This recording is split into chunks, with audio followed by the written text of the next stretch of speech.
Chapter 499. Hu Yanzhao's reason was impeccable. Moreover, it was the truth. Therefore, no one dared to act rashly even if they were anxious. Moreover, Hu Yanzhao had another plan in mind. Elder Huang is unable to settle this matter even if he personally takes action. Then, this proves that the Jun family's strength has reached an extremely difficult level. Moreover, the opposite party has the bone-tempering pills that my illusory ocean of blood desperately needs. He's an unfathomable expert. So, it would be best to avoid antagonizing him if possible. I'll feign civility and participate in the auction. Then, I'll take the bone-tempering pills into my hands. As for the future, I'll think about it later. The bigger picture is the most important. Moreover, how can the remaining people on my side be a match for the opposite party if old Huang is killed? It would be better to pretend to be deaf and dumb.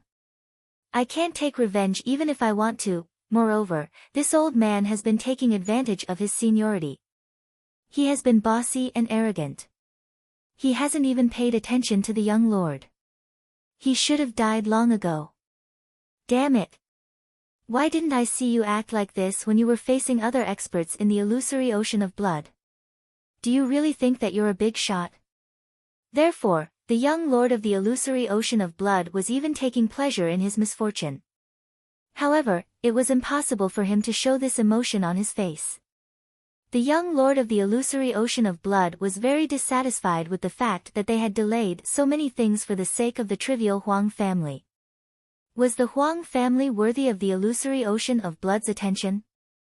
Old Huang has disregarded the illusory ocean of blood's business for the sake of his family. This is truly unbearable. So what if he's your direct descendant? Can he be more important than the illusory ocean of blood's business? He doesn't care about the bigger picture. He's short-sighted. Not only will old Huang die if this matter is messed up because of the Huang family, I'll even have to bear the responsibility when I return. The young lord looked at the Huang family with a somewhat unfriendly expression as he thought about this. Then, the young lord said a few words. We can't afford to make any mistakes in this auction. Moreover, the auction item is an extremely precious and rare elixir. So, the amount of gold needed to bid for it will be enormous.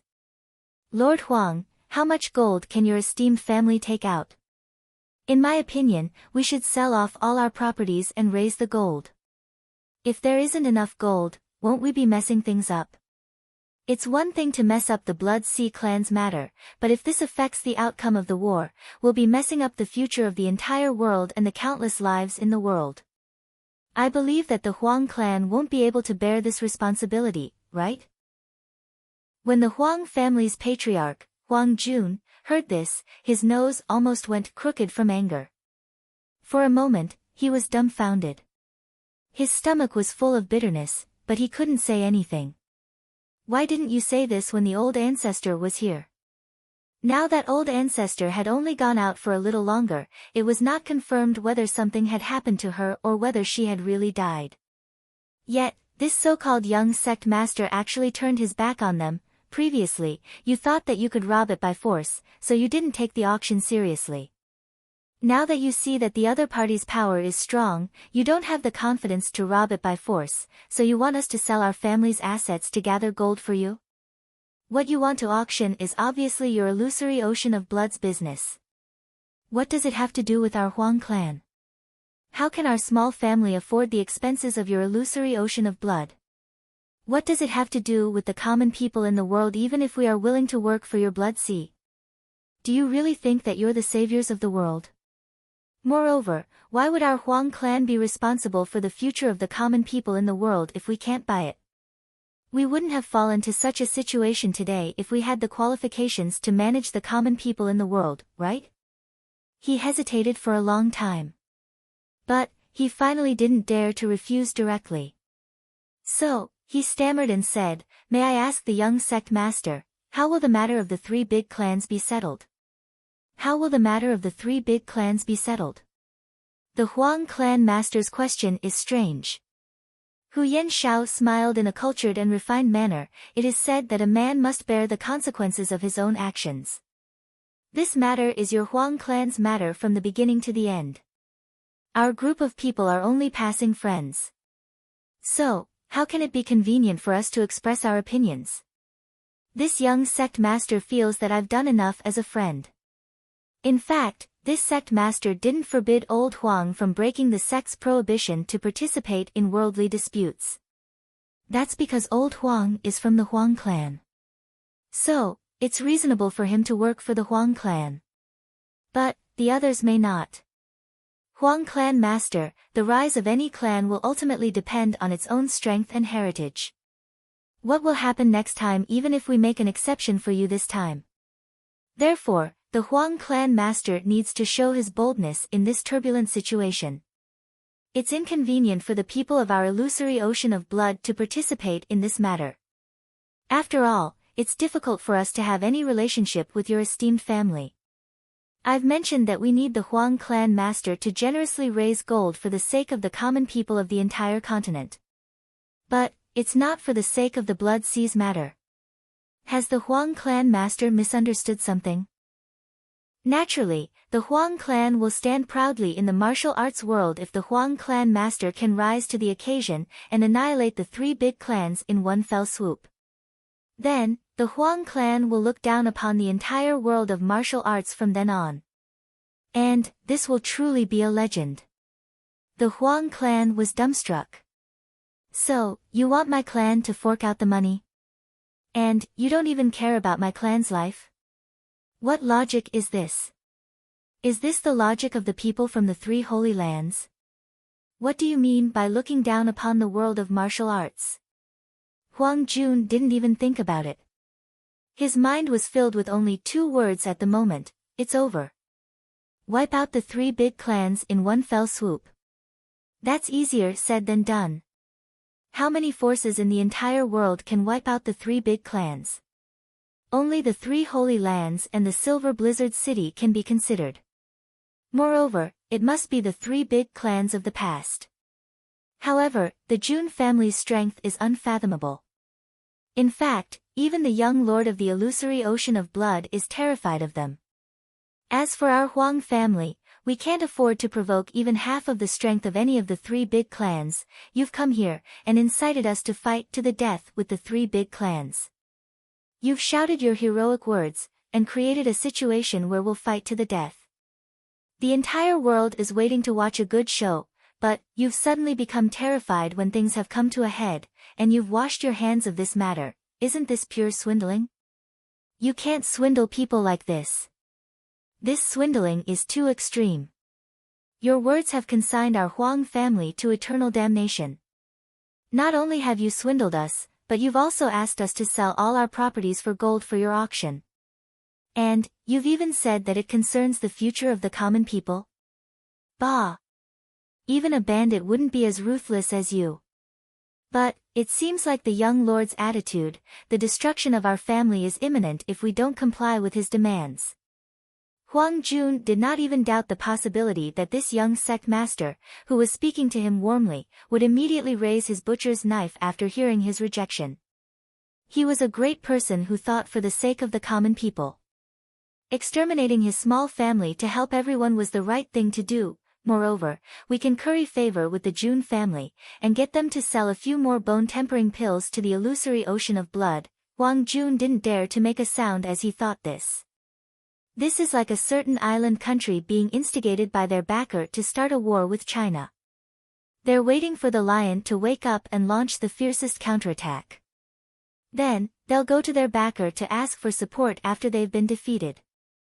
But, they didn't expect their backer to wash his hands of this matter. They're the guardians of the world's peace. So, how can they help a perpetrator? Huang Jun's tragedy. The Huang family's lord didn't get a response for a while. He wanted to cry, but no tears came out. He had completely collapsed. In fact, he even had an impulse to cut open his stomach. Jun Moxie had just fallen asleep when he was woken up again. Moreover, his third uncle, Jun Wui, had personally lifted his quilt. Jun Moxie didn't know whether to laugh or cry as he looked at his shining white thighs. Fortunately, he had changed his habit of sleeping in the nude. Otherwise, he would have been seen naked by another man. Third uncle, what do you think I should say?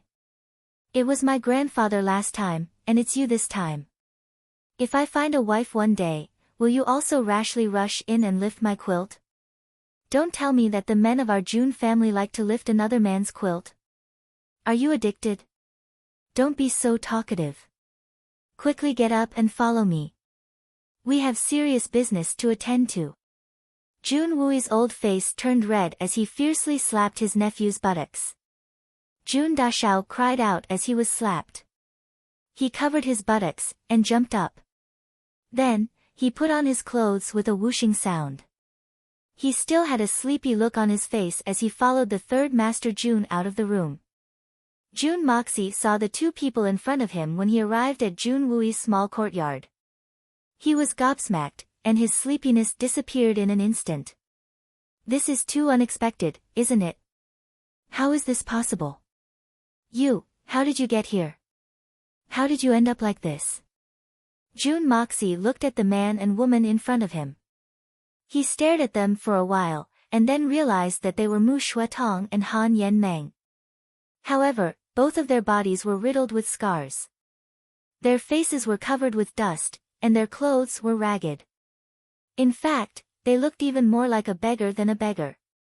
This was completely different from Jun Moxie's impression of the handsome and refined Mu Shuetong and the beautiful and charming Han Yen Meng. What's going on? Don't tell me that the Silver Blizzard City has been destroyed? Jun Moxie asked in a somewhat gloating manner. They haven't been destroyed, but they're almost there. Mu Shuetong snorted. His eyes revealed a deep hatred. He suddenly raised his head, and looked at Jun Moxie. We've come here in the hope that we can join hands with the Jun family to eradicate the Shao family. What does the third young master Jun think of this? Mu Shuetong knew that the Jun family's third young master, Jun Moxie, was the key to their current predicament. Therefore, he had directly raised this issue to Jun Moxie. Chapter 500. Mu Shuetong was startled. He carefully looked at Jun Moxie, and was somewhat shocked in his heart. This youngster has actually deduced that the Silver Blizzard City has undergone a huge change from my own words. In fact, he has even pointed out the most crucial point. I'm guessing that you weren't even able to return to the Silver Blizzard City before you were ambushed, right? Then, the experts of the Han family sacrificed themselves in order to allow you to escape. But, it wasn't easy for you to make such a prompt decision, he. Then, you wandered around the Jianghu, but found that you didn't dare to go anywhere. So, you ended up returning to the Jun family. Jun Moxie's words were as sharp as a knife, because, only the Jun family has the ability to protect the people of the Silver Blizzard City. So, you plan to use the Jun family's strength to eliminate the rebels. Then, the Han family will conveniently avenge the Jun family, right? In this way, everyone will have a clear conscience, and the Silver Blizzard City will still belong to the Han family. Uncle Mu, I've even guessed that this was your personal idea, right? You've really made a good plan. Mu Shuetong was taken aback. He suddenly stood up.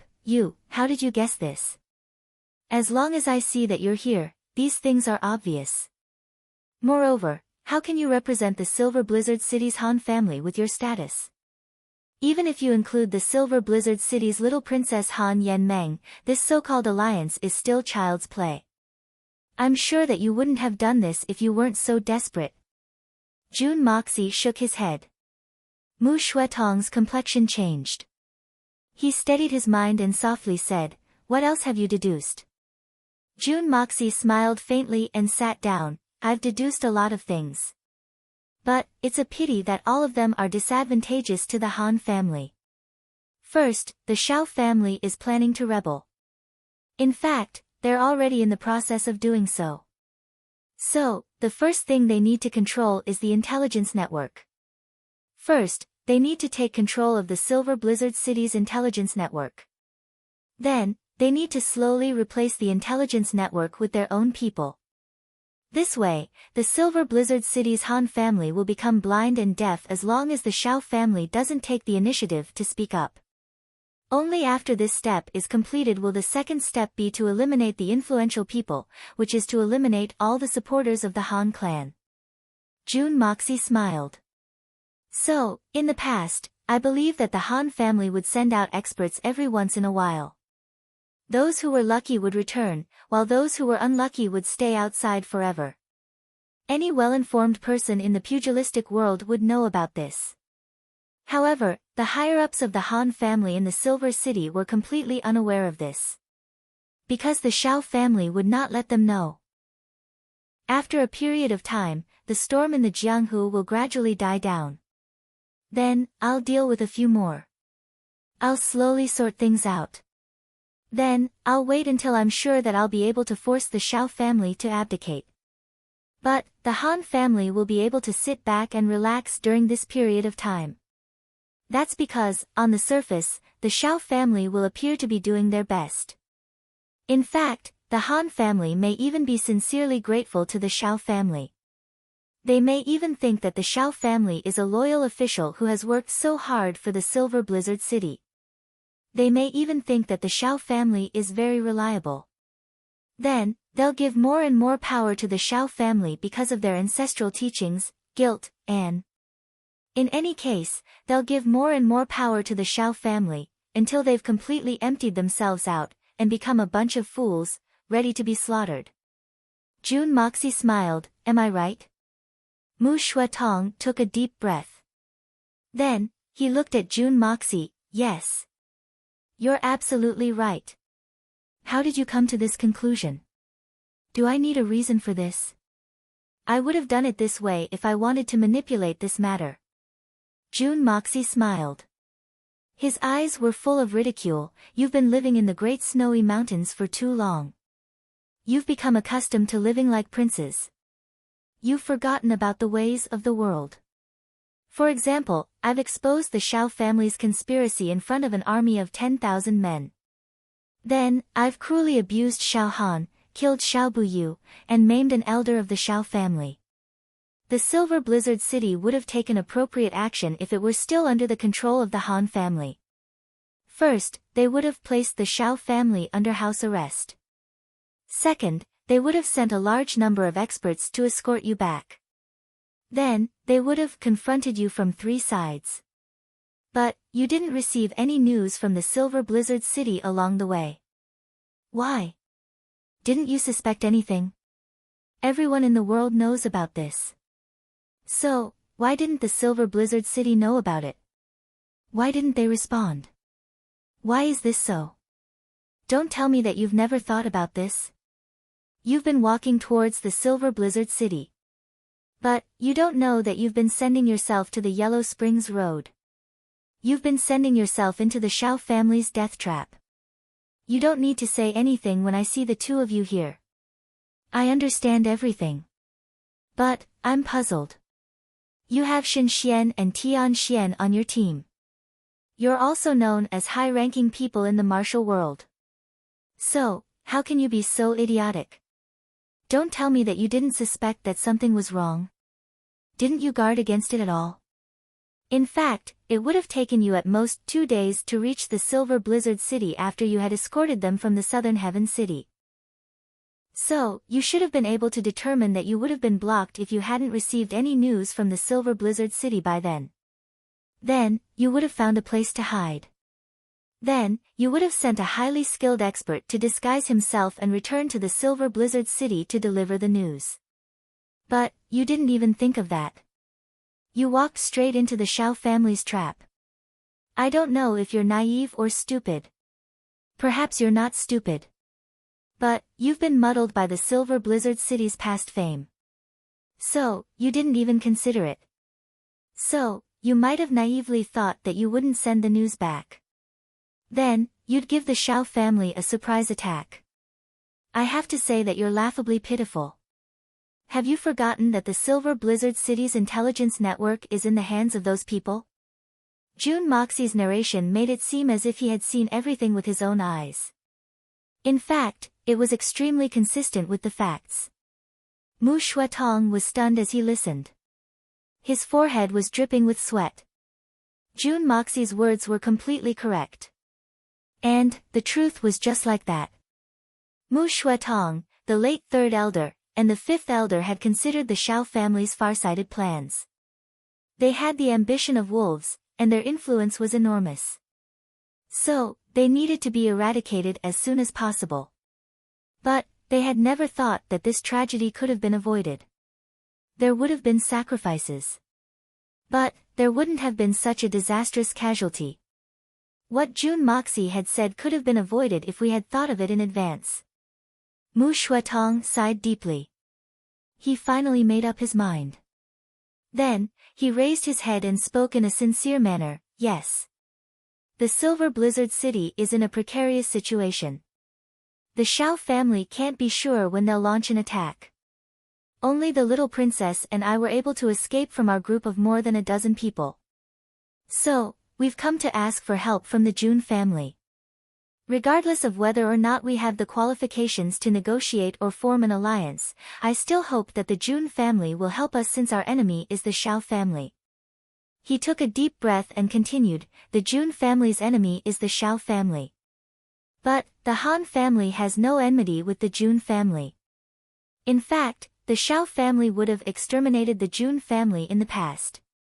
But, the lord of the city didn't hesitate to go to war with the Jun family.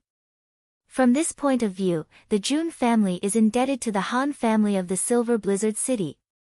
I'm not saying these things to blackmail the Jun family. But, I hope that Jun's son Shao will weigh the pros and cons. He swallowed a mouthful of saliva with difficulty. Then, he continued, besides, there's also the relationship between third brother Wu Yi and the eldest young lady. The eldest young lady is living alone in the snowy peaks. She's been daydreaming for 10 years now. Do you really have the heart to let the eldest young lady suffer the pain of lovesickness? Then, she'll fall into the hands of the Shao family. Do you really want her to suffer humiliation and devastation? Jun Wui's expression changed. He opened his mouth to speak. Jun Moxie waved his hand to interrupt Jun Wui's words. Then, he looked deeply into Mu Shuetong's eyes, so, we can agree to help you. But, Uncle Mu, you shouldn't talk about cooperation anymore. That's because it doesn't have enough weight. Cooperation can't be treated as a child's play. As for the matter of cooperation, we can definitely talk about it. But, I'll have to meet with the Silver Blizzard City's higher-ups first.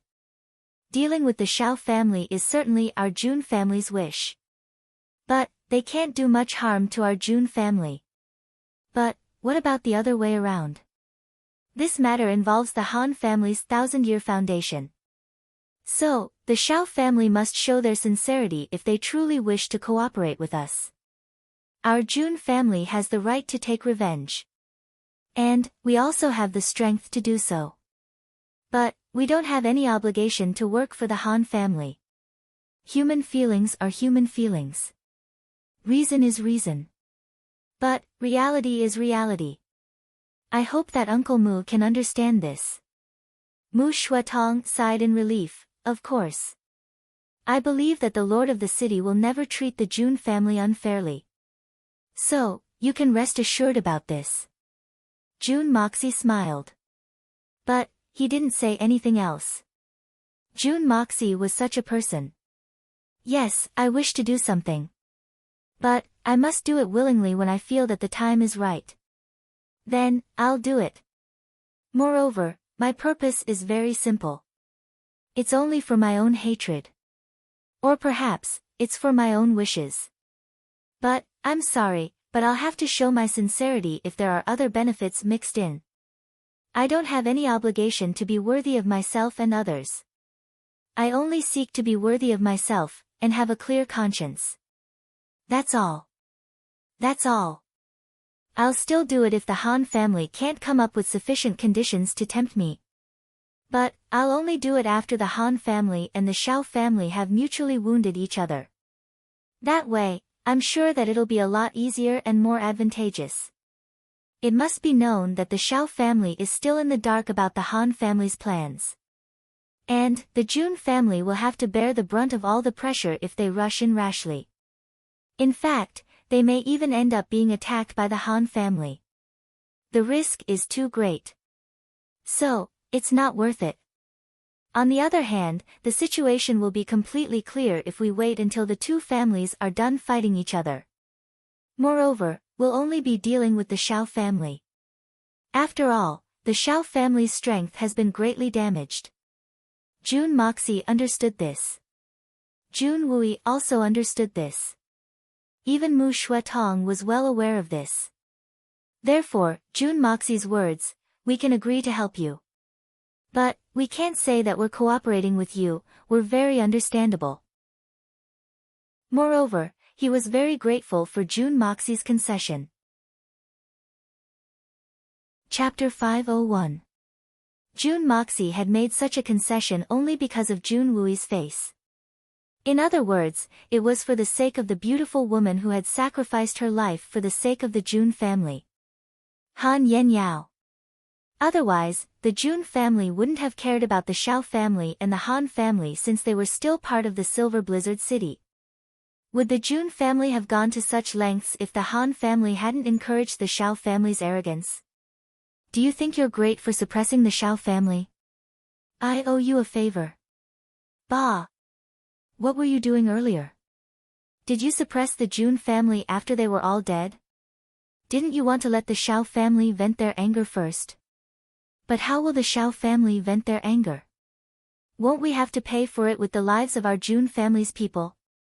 Moreover, our Jun family's current strength is sufficient to wait until the two families have decided a winner and a loser. Then, we can take advantage of the situation. That way, all the enmity will be avenged, but, I don't know when we can take action. I can't wait for even a moment. Perhaps we can reduce the danger if we can take action right away. Mu Shuetong became excited when he heard that Jun Moxie had relented. He knew that the conditions that Jun Moxie would propose to the Han family would be very harsh after this incident. But, he had passed this hurdle after all. Jun Moxie wasn't Jun Wui. In fact, he didn't have the slightest bit of gentlemanly demeanor. Take action, there's no hurry. We have to deal with some urgent matters first. Moreover, our current strength isn't weak. But, it's still not strong enough to contend against the Silver Blizzard City's forces. We'll only suffer heavy casualties if we act rashly. Jun Moxie smiled and said, "Moreover, I believe that the Xiao family won't take action right now.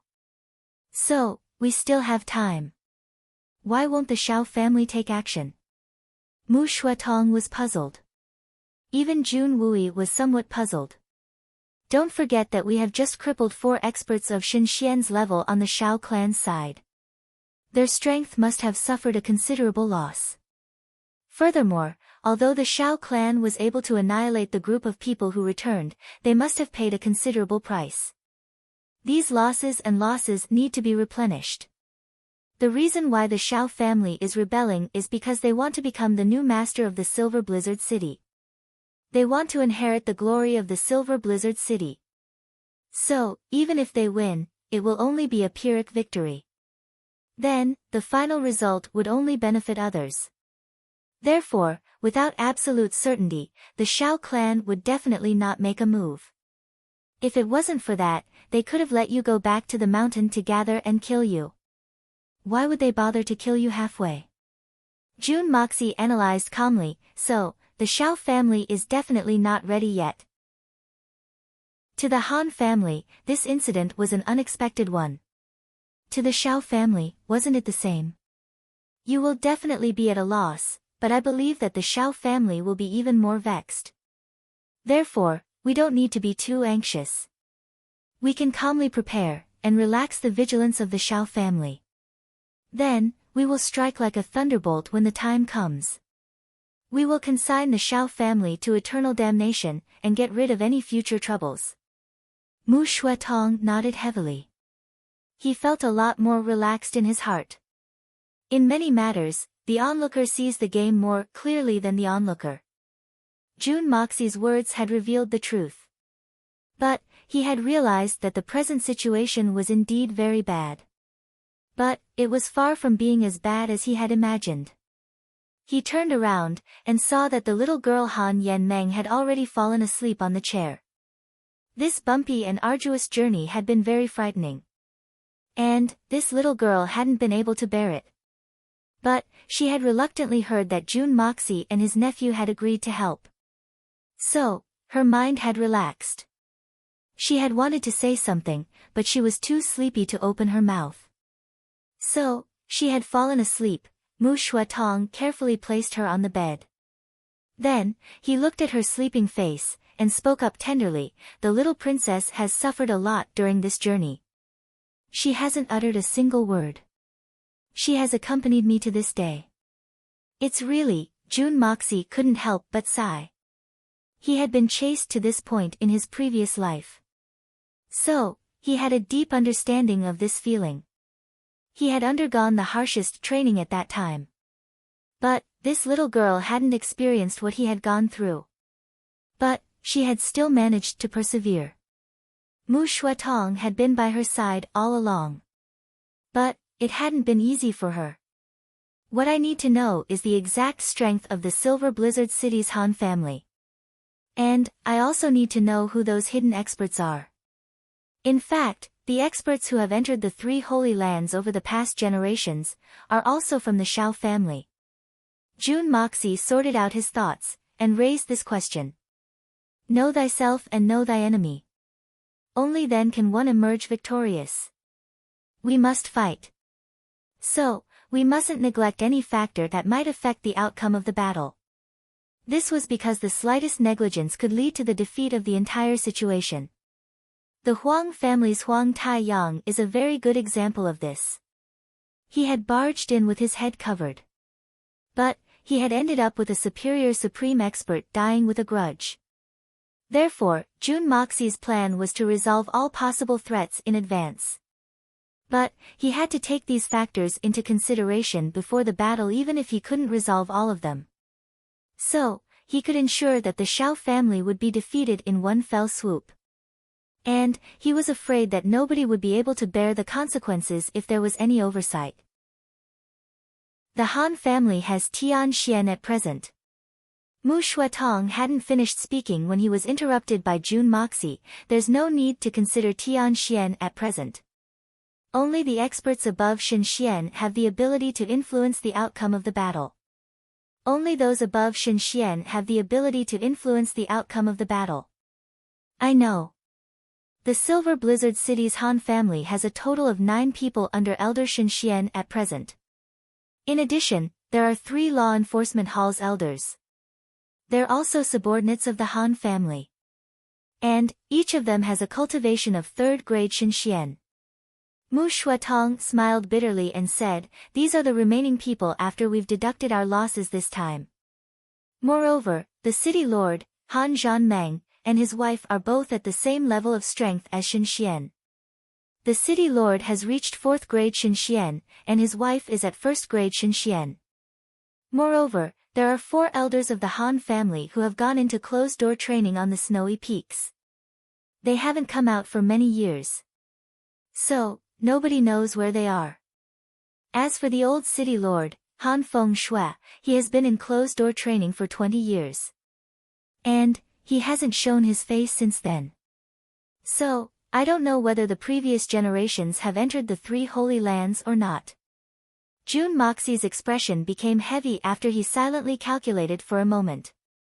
Well, that means that there are 14 Shen Xian experts who can be of use. The 4 elders and the old city lord aren't included in this list. So, they can be considered as reinforcements. What about the Shao family? The Shao family has 11 elders of Shen Xian, 3 from the Law Enforcement Hall, and 6 from the Law Enforcement Hall. The 2 families each have half of them. 5 are in closed-door training at the same time. Well, I heard that there are also 5 or 6 people who went down the mountain a few years ago. But, the Shao family also makes up the majority of the people above Tian Xian. Mu Shuatong made a comparison in his heart. In other words, the strength of the 2 families on the surface is about the same. Both sides can use about 14 people at any time. Moreover, the number of experts who are in closed-door training is also uncertain. The Shao family has more people, but the Han family has an unfathomable old city lord. So, both sides can more or less offset each other. The Han family is at a slight disadvantage. It's no wonder that such a situation has taken place. The slave is strong, but the master is weak. How can there be no trouble? Jun Moxie gently tapped his fingers. His complexion was profound, but the Shao family is in the dark, and the Han family is in the light. This is very disadvantageous. Mu Shuetong nodded heavily. That's right. We must think of a way to let the Silver City's Han family know about this matter. Otherwise, if they were to ambush Lengzi, the Han clan would be completely unprepared, and I'm afraid they would suffer a great loss. Shen Xian's strength, isn't that easy to plot against? Jun Moxie smiled in a somewhat cynical manner. As long as you reach Shen Xian's level, the people around you don't even need to make a move. Just a simple glance is enough to give rise to a subtle reaction. What's more, murderous intentions. If it were as easy as you think, then the Shao family would have made their move long ago. Why would they wait until now? Wouldn't it be easy to kill them one slash at a time? Mu Shuetong blushed with shame. He obviously understood this truth. But, he had been too concerned about it, and hadn't considered it. Suddenly, Mu Shuetong opened his eyes and said, but, the Shao family may have a traitor in the Han family. Even the 7 swords of the Silver Blizzard City may have a traitor. We must guard against this in case of a battle. That's a matter for a battle. We don't need to think about it now. Jun Moxie smiled and stood up. He looked at Mu Shuetong's tired complexion. The muscles on his cheeks had sunken in, and his eyes had sunken in. It was obvious that he had been mentally and physically exhausted. So, he said, you'll be staying at the Jun family's residence for now. You'll be able to recuperate in peace. You'll be able to recuperate in peace. You must not let anyone discover your whereabouts. I'll take care of everything else. Jun Moxie took care of Mu Shuetong, and slowly walked out of the room. He took a deep breath. Jun Wui quickly walked out, and walked over to his side. Then, he asked in a serious tone, Moxia, are you sure about this? Jun Wui's eyes exposed a worried look. The Han family and the Shao family each had more than 10 Xinxian experts. Jun Wui was well aware that the Jun family didn't have the qualifications to participate in a fight of this level. Jun Wui obviously hoped to rescue Han Yenyao. He also hoped that the Han family would be able to get out of this predicament. However, he didn't wish to gamble with the Jun family's current strength. I can sacrifice myself, but I can't sacrifice the entire family. And, I can't sacrifice Jun Moxie as the price. That's even more unacceptable. Jun Wui would never agree to this if Jun Moxie agreed purely for his own sake. Don't worry. Third uncle, I know what I'm doing. The Shao family owes our Jun family a debt. And, we've only settled a small amount of interest. But, it's time to settle the accounts. We haven't settled the accounts because the time hasn't come yet. But, the time has come. So, we'll naturally settle the accounts thoroughly. Third uncle, I have a premonition that the entire Jianghu will change if we intervene in the Blizzard Silver City's crisis. And, the flames of war will reach the heavens, and the corpses will pile up like a mountain. Jun Moxie spoke in an unusually calm tone. He gently clenched his fair palm into a fist, and slowly raised it. It seemed as if he had grasped the entire sky in his hands. A trace of thick blood flashed in the depths of his eyes. Chapter 502. Don't force yourself. Jun Wui wanted to say something, but didn't say it in the end. Instead, he solemnly reminded him.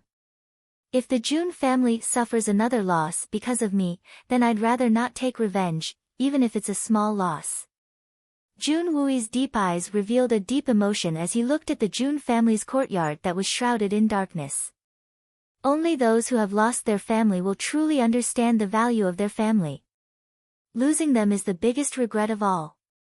So long as I don't have any regrets, even if I'm unwilling. Third uncle.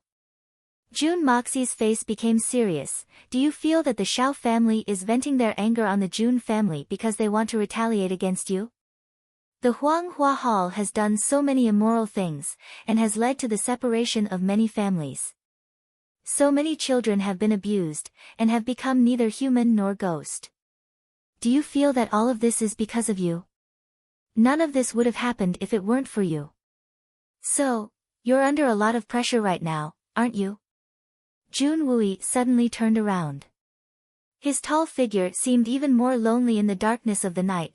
Don't talk about this anymore. Don't talk about this anymore. Why don't you talk about it? You just can't let it go. You're shouldering all the sins on your own body. Jun Moxie smiled. Third uncle, your current thinking is very stupid. In fact, you haven't thought about the sins that our Jun family has committed. The insignificant actions of the Huanghua Hall and the Xiao family can't be compared to our Jun families. In fact, it wouldn't be an exaggeration to say that our Jun family's actions are insignificant. There's simply no comparison. What do you mean by that?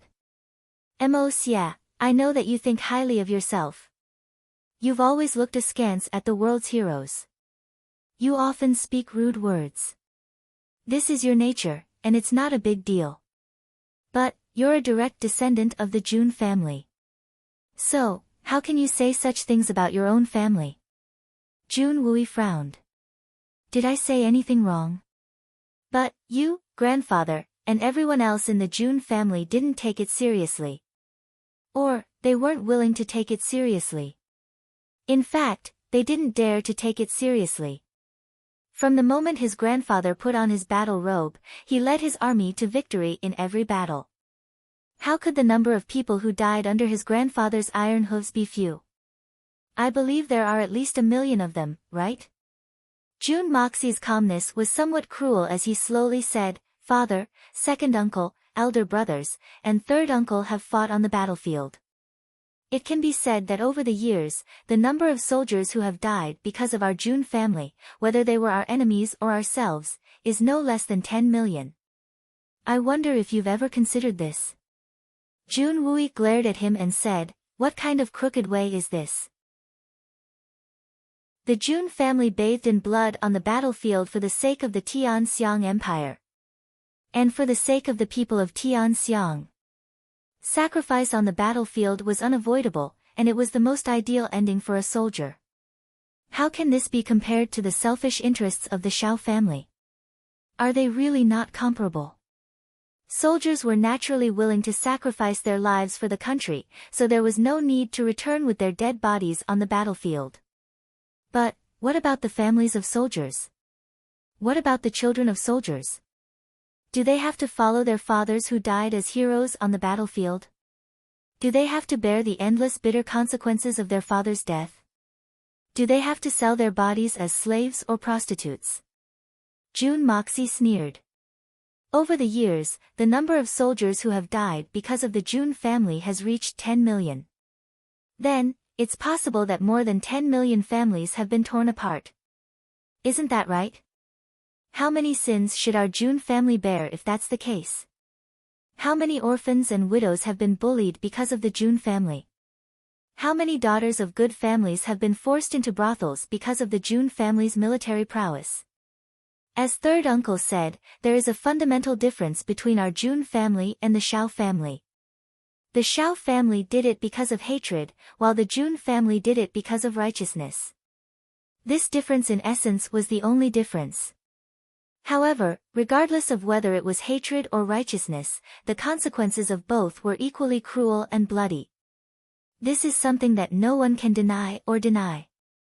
A successful general's bones are piled up like a mountain. So, what about the commander of an army?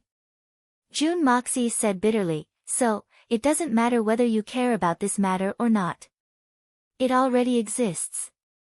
If the hatred and sufferings of the families and children of more than 10 million people are grafted onto our Jun family, then even if everyone in the Jun family were to be executed 10,000 times, it still wouldn't be enough to vent their anger. As for the third uncle, you can simply shoulder all these sins on yourself. You can suffer for the rest of your life. you can forget about marrying for the rest of your life. You can even drown your sorrows in alcohol all day long. But, what can you change? In summary, wouldn't our June family be committing mass suicide if everyone were to act in the same manner as you, third uncle?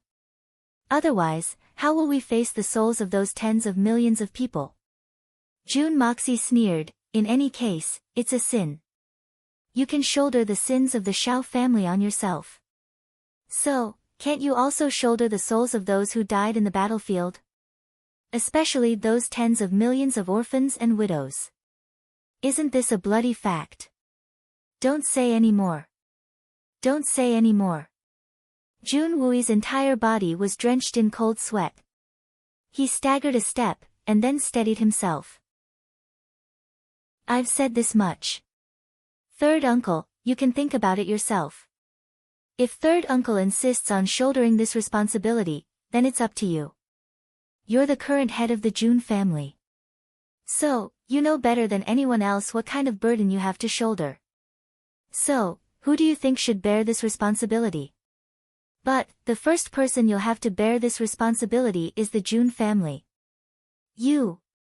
Jun Moxie smiled mischievously. He felt that he'd told enough, and then slipped away. This knot in Jun Wui's heart could be said to have been there for a long time. Jun Moxie had been looking for a good opportunity to open it up for him. But, he always felt that it would be better to let him settle it down for a while. But now, it was too urgent to delay any further. Now that Mu Shuetong had come knocking on his door, the Silver Blizzard City's matter was bound to be put on the agenda. So, what would happen after the extermination of the Shao family? With Jun Wui's personality, it was very likely that he would go to extremes because of this burden. And, that would lead to a great tragedy. After all, this series of tragedies had been caused by the love between Jun Wui and Han Yenyao. Jun Moxie and Jun Wu Hui had died in battle. Jun Wu Meng had died in battle. Jun Mou and Han Yenyao had died in battle. Jun Mou and Han Yenyao had died in battle. And, Jun Moxie's mother had fallen into a deep slumber. The Jun family's prestige had plummeted from its peak. Then, the Huanghua Hall had caused the wrath of the heavens and the people. And, it could be said that the root cause of all this was Jun Wui and Han Yenyao. Jun Wui and Han Yenyao wouldn't be able to reconcile if he couldn't let go of these matters. Even if the Shao family was exterminated, Jun Wui's temperament wouldn't allow him to reconcile with Han Yenyao. The more they were together, the more guilty he would feel. But, what was the purpose of Han Yenyao's 10 years of seclusion? When she heard that the Shao family wanted to exterminate the Jun family, she didn't hesitate to cut her own body to protest. Moreover, who could be blamed for this matter? Was it really Han Yenyao's fault? But, which woman in the world didn't wish to obtain an unforgettable true love? To obtain the love of one's dreams, and live together forever. A talented man and a beautiful woman, a match made in heaven? A young girl's feelings were always a dream. How could a young girl's passionate feelings be offset by a child's marriage when she saw her destined lover? Moreover, Han Yenyao was only 16 or 17 years old at that time. What could a 16 or 17-year-old girl know? You could talk to her about the family's righteousness, and forgetting personal matters for the sake of the public. How could she have thought about those things when her lover was by her side and her heart was filled with sweetness? Moreover, she was the daughter of the Silver Blizzard City's city lord. So, what matter could her father not handle? At most, her father would propose to the Shao family to cancel the marriage.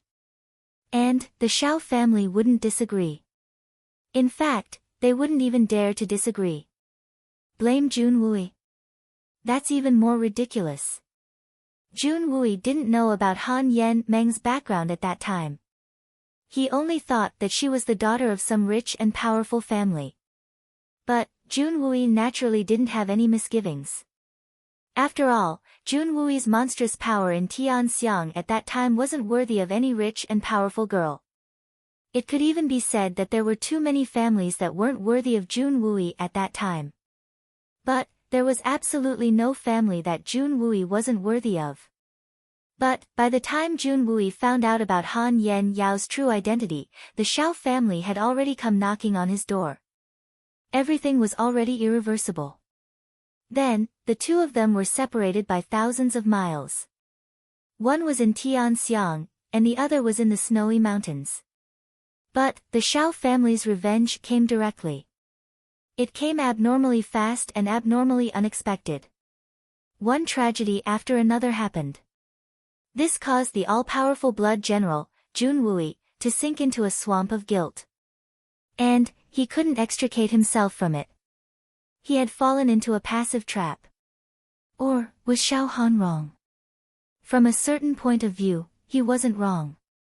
Even if he went a little overboard, he couldn't do anything about it. Which man in the world would hear that his fiancée had run away with someone else? Which man would still be magnanimous enough to say, "It's all right. I'll give you my blessings"? Was there? If there was, then it was definitely a saint. Therefore, Xiao Han's revenge came. That young Master Xiao of the Silver Blizzard City had his wife snatched away by a secular family's Jun Wui. This was equivalent to the daughter-in-law of a provincial official being abducted by the son of a village official. So, how could he take revenge? Therefore, everything was like the wheel of history. It was inevitable. Since nobody could be blamed, then who could be blamed? Blame the heavens? Blame fate? Blame the heavens? That seemed a little too ridiculous. There was no right or wrong in this matter. But, the key was to see which side one stood on. If one stood on the Xiao family's side, then it would seem that there was nothing wrong with taking revenge on the Jun family. In fact, anyone who heard about this would suggest taking revenge. Wouldn't it be a piece of cake for the Silver Blizzard City to deal with the Jun family? Since they had the power to take revenge, why should they swallow their anger? Chapter 503.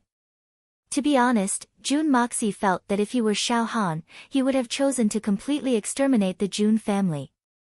Why would he care about the Lord's anger? Han Yanyao's self-mutilation. You've already run away with someone else, so why should I care about your self-mutilation? I'll talk after I kill them. Anyway, the Lord can't make me pay with blood just because I killed the entire Jun family. But if I stand on Jun Wui's side, then I'm innocent. We don't know anything. We just met a woman that we shouldn't have met, and now we have to face such an irresistible disaster. Is there any justice in this world? It's just a love affair, and we have to pay the price of our entire family? Moreover, how would I know who the woman in front of me is before I fall in love? She wouldn't even tell me if I asked. Now, your Xiao family has committed such a huge crime of killing, and implicated so many innocent people. How can we not retaliate after we have the ability to retaliate? So this is a muddled account. Extremely muddled. Everyone thinks that they're right, because everyone has a different standpoint. But if there's a fault to be found, then all three parties are at fault. Han Yanyao's fault was in being willful. As long as she met Jun Wui, she should have told him her identity, and then immediately returned to the Silver Blizzard City to ask her father for help. Regardless of whether he agreed or not, she believed that it wouldn't have happened in the future. But Han Yanyao stubbornly stayed, and for a moment of pleasure, she caused an irreversible tragedy. Xiao Han's fault was naturally the biggest. His first fault was that he shouldn't have implicated the innocent. And the biggest mistake was that he shouldn't have killed the entire Jun family, and shouldn't have left any loose ends. Any sprout could have created a terrible force of revenge. The Jun family had a total of 8 people, and all of them were direct relatives. You killed 2 of his sons and 2 of his grandsons. You even crippled one of them. You even caused his wife to fall into a deep sleep for 10 years.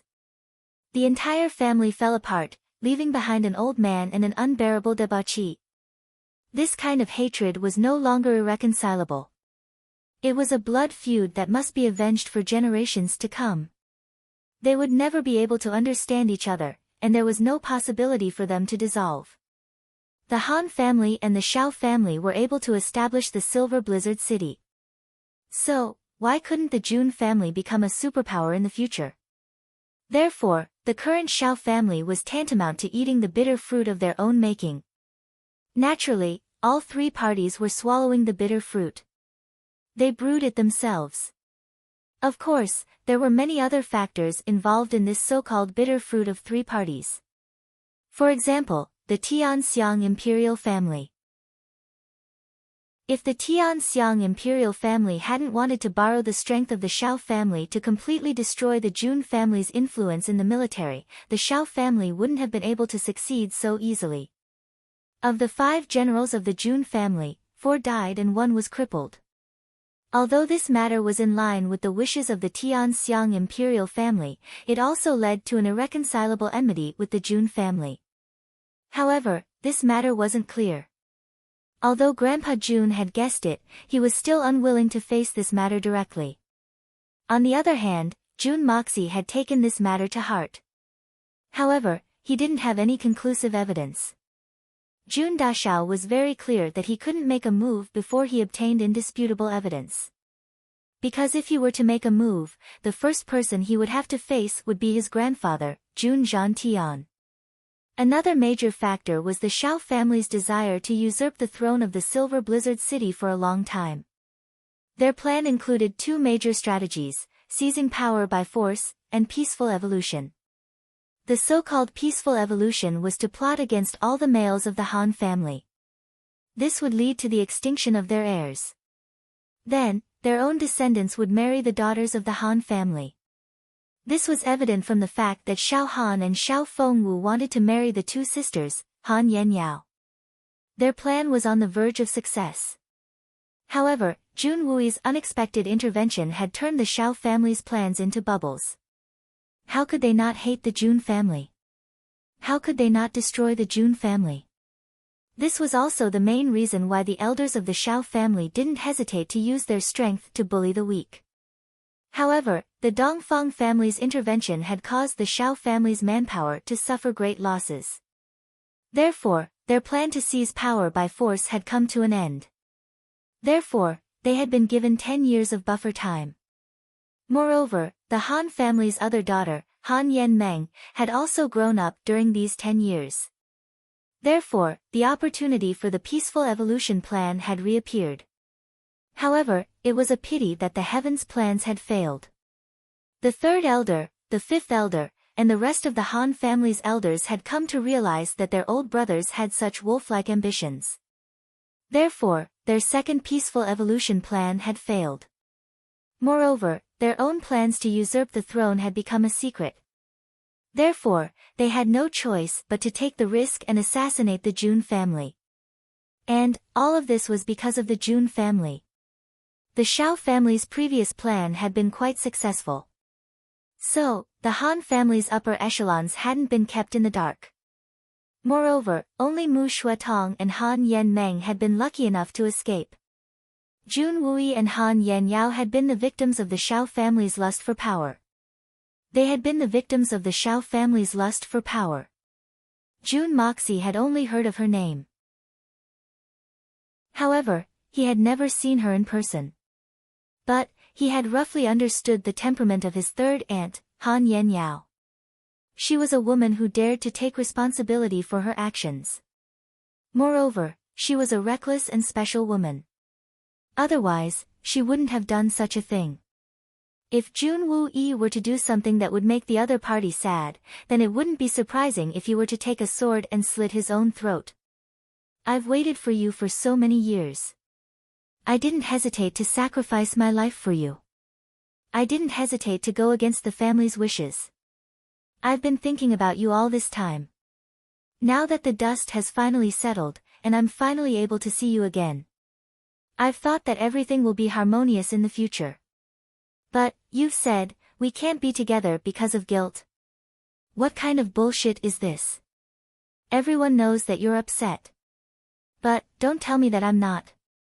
Therefore, Jun Moxie must untie this knot in Jun Wui's heart. The source of everything might have come from this ill-fated couple. But, I can't place all the blame on them. After all, the heavens have played tricks on people. Some people have deliberately manipulated people. Some people have deliberately played tricks on others. So, it's not only unwise to place all the blame on oneself. In fact, it's also an overestimation of one's usefulness.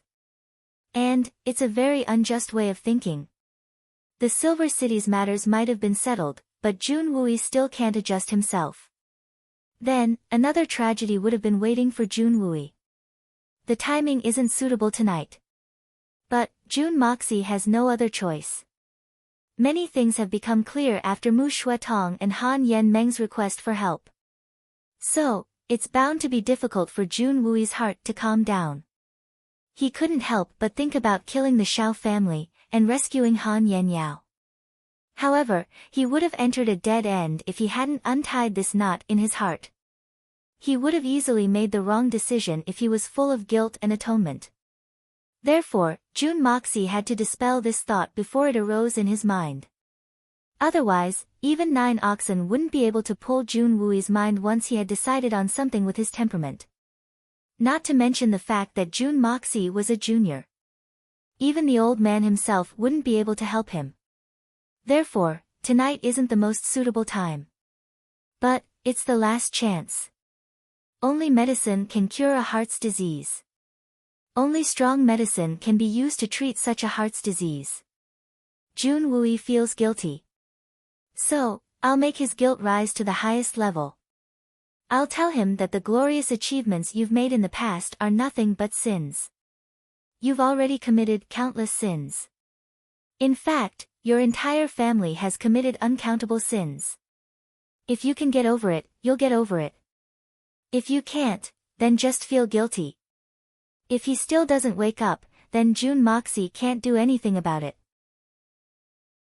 So, Jun Moxie left immediately after he finished speaking.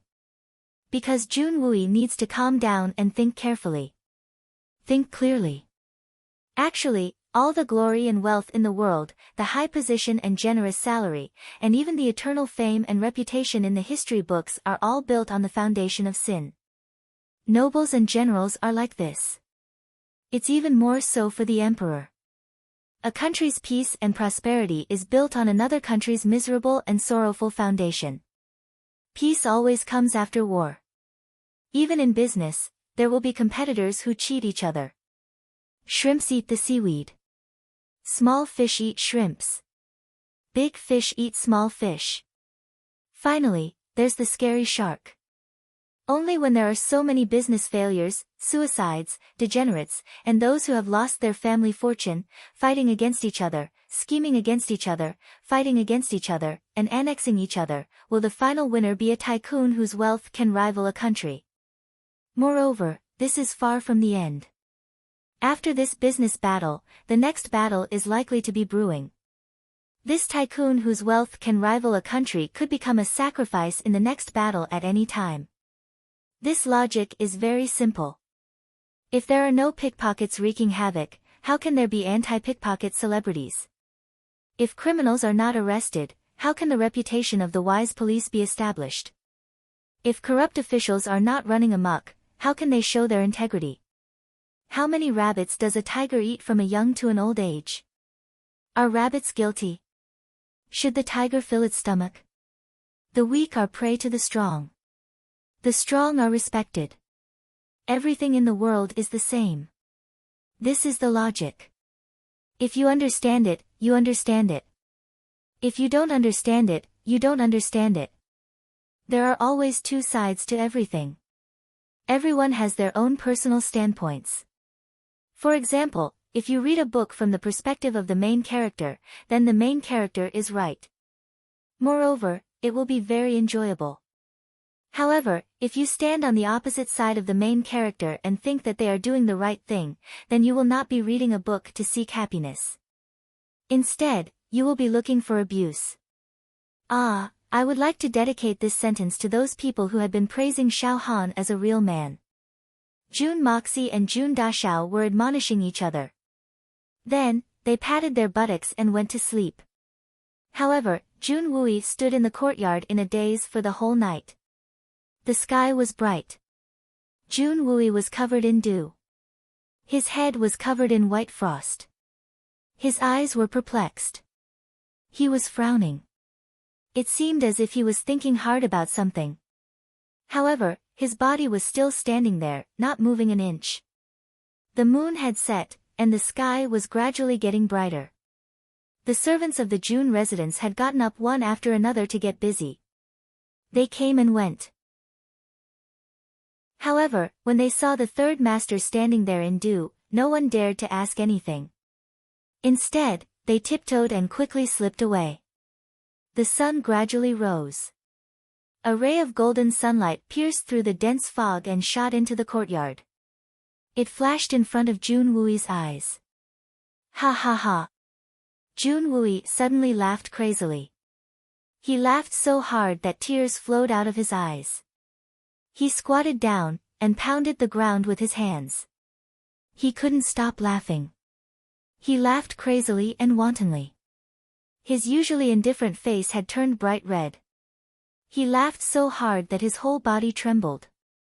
His face was full of tears. However, he didn't seem to have any intention of stopping. Haha, so that's how it is. There is no such thing as right or wrong in this world. There is no such thing as justice or evil. The hero of one country was also the sinner of another country. I only need to be worthy of my family, myself, and my own conscience. Why should I care so much? He laughed loudly. His face was full of tears. Suddenly, he knelt down in front of Dongfang. Big brother, second brother. And, my brothers, Wui is coming back to life. Are you happy for third brother? Haha, don't worry. Everyone's child is my child. I will do my best to make up for it.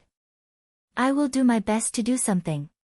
For no other reason but for my own conscience. He kowtowed heavily. Then, he slowly stood up. Facing the sun, he faced the sky and let out a long roar. This roar seemed to have released 10 years of depression. In the distance, Grandpa Jun looked at them with a gratified expression. He stroked his beard and tilted his head. He has thought it through. Jun Moxie stood beside him and smiled. It seems that he has thought it through. He has finally thought it through. That's good. That's good. It's good that he has thought it through. Grandpa Jun nodded his head. The knot in Jun Wui's heart had always been Grandpa Jun's biggest worry. However, Grandpa Jun could not do anything about it. He could only remain calm on the surface but was secretly anxious. Seeing that Jun Wui had finally thought it through, Grandpa Jun could not help but feel happy. What method did you use? I had used all my magical treasures, but it did not have any effect. Grandpa Jun asked with interest. I didn't have any good methods. I just told him the truth. Jun Moxie was very proud of himself. He beamed with joy. I just told third uncle clearly. The 6 of you have led the army to war all these years. No matter what, you must have lost tens of millions of lives, right? Which of these tens of millions of lives did not leave behind orphans and widows? If they were all counted as sins, could they be redeemed? Then, third uncle would realize it himself. Ha ha ha. That's true sigh, this is a sin Unexpectedly, Grandpa Jun became pensive after hearing those words. Clasping his hands behind his back, he let out a long sigh. His expression was lonely. Tens of millions of orphans and widows Grandpa Jun continued talking for a long time. Then, he suddenly clasped his hands behind his back and walked away in a depressed manner. Jun Moxie was dumbfounded. Damn it! It can't be. Could it be that I have just solved a problem on my side and now I have created another one? Jun Dashao, who was filled with worry, followed Grandpa Jun for a while. However, Grandpa Jun kicked him back. Get lost. Why are you following me? Do you think that this old man is like that useless third uncle of yours? Go do what you need to do. Chapter 504. What is this thing? Grandpa June asked. However, his hands were tightly clenched. He knew that the thing his grandson had taken out was certainly not an ordinary item. Regardless of the consequences, I must first clench it. Vitality linkage pill. June Moxie said in a mysterious manner, taking one can increase the speed of Xian Qi flow through your meridians by 3 times. Doesn't that mean it can increase one's speed by 3 times? Does such an elixir really exist? Grandpa June's eyes opened wide. In theory, yes. June Moxie scratched his head. How is this possible? Such a miraculous item actually exists in this world. Grandpa June was completely speechless. He was so shocked that he couldn't even think straight. So, you should quickly find a place to eat it. Let Olding protect you. There are 2 pills inside. You can protect him after you finish eating them. We can't just order him around, June Moxie suggested. Yes, I'll go now. Grandpa June stared at him. You little bastard. You didn't know how to show filial piety to your grandfather if you had such a good thing. Otherwise, wouldn't your grandfather have been able to show off his strength last night? You deserve a beating. Do you have any other good things? June Moxie was sweating profusely. No. I wouldn't have dared to give it to you even if I had. I'm scared after hearing you say that. Fortunately, I didn't give it to you last night. Otherwise, you would have been killed the moment you went up. That's a great master. Even if your speed had been increased by 3 times, it would have still been in vain, bastard. What nonsense are you spouting? Is your grandfather really that weak? Grandpa June flew into a rage. Grandpa June was well aware that he wouldn't be able to raise his strength against Huang Taiyang. However, he still felt that June Moxie's words had hurt his self-esteem. This unlucky grandson. It's fine if you keep it to yourself. Why do you have to expose it? June Moxie cried out in alarm. Then, he disappeared without a trace. The old man fiercely spat out a mouthful of saliva and said, Damn you, don't you know how to talk in a roundabout way? I'm your grandfather. Then, he excitedly went to find the solitary falcon. After that, it was even simpler. The 2 old men excitedly went side by side to find a secret place to level up.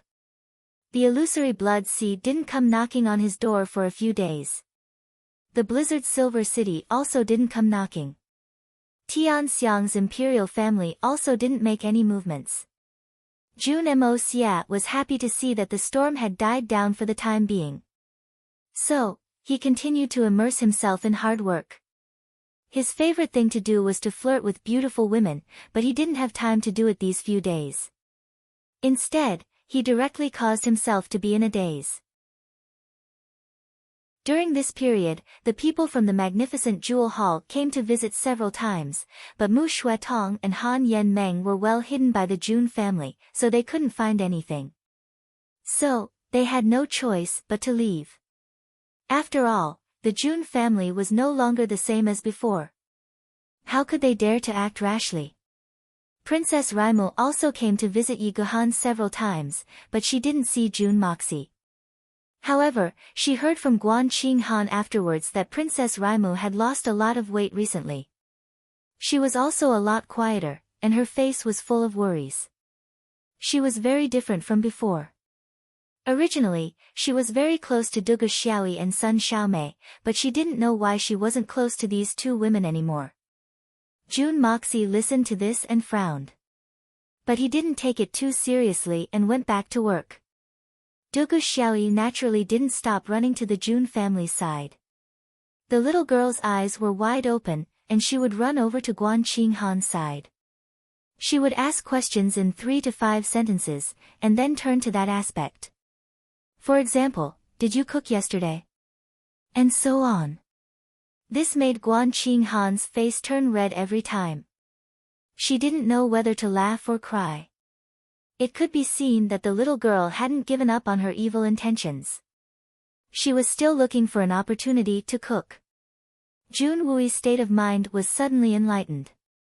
His appearance had also changed greatly.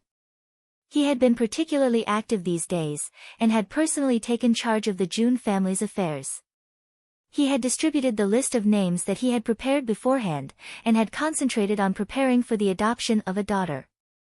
Fatty Tang was busy preparing for the opening of the auction, and it was estimated that it would take place in a day or two. However, something unexpected had suddenly happened that morning. In fact, it was a very unexpected event.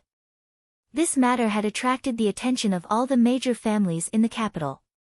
Even the Xianqi families that had come from other places were shocked by this. That was because this matter had something to do with Jun's son Xiao, who was in the limelight in the capital at the moment. The incident had taken place at the south gate of Tianxiang City.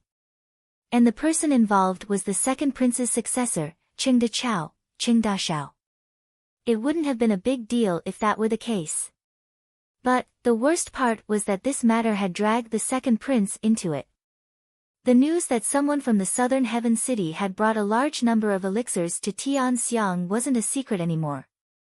All the medicinal giants and tycoons of Tianxiang had been gearing up for a long time. According to the news that had been coming in, it seemed that this batch of elixirs didn't only contain 1,000-year-old ginseng, the best quality cinnabar fruit, the tricolored mushroom, and other rare elixirs. There was also the mysterious ginseng fruit, the purple zoysia vine, the unwithering flower, the water jade spring, and other heavenly treasures. But, that wasn't all. What was even more terrifying was that there was more than one of each type of elixir. These elixirs were all things that only existed in legends. Not to mention seeing them, they were very illusory and only existed between existence and non-existence. They were able to revive the dead, and it was said that after eating them, one would be able to live forever. Immortality was obviously a false rumor. But, it was certainly a way to prolong one's life. This kind of thing that should only exist in legends had actually appeared in front of them, and the quantity was not small at all. How could they not be tempted?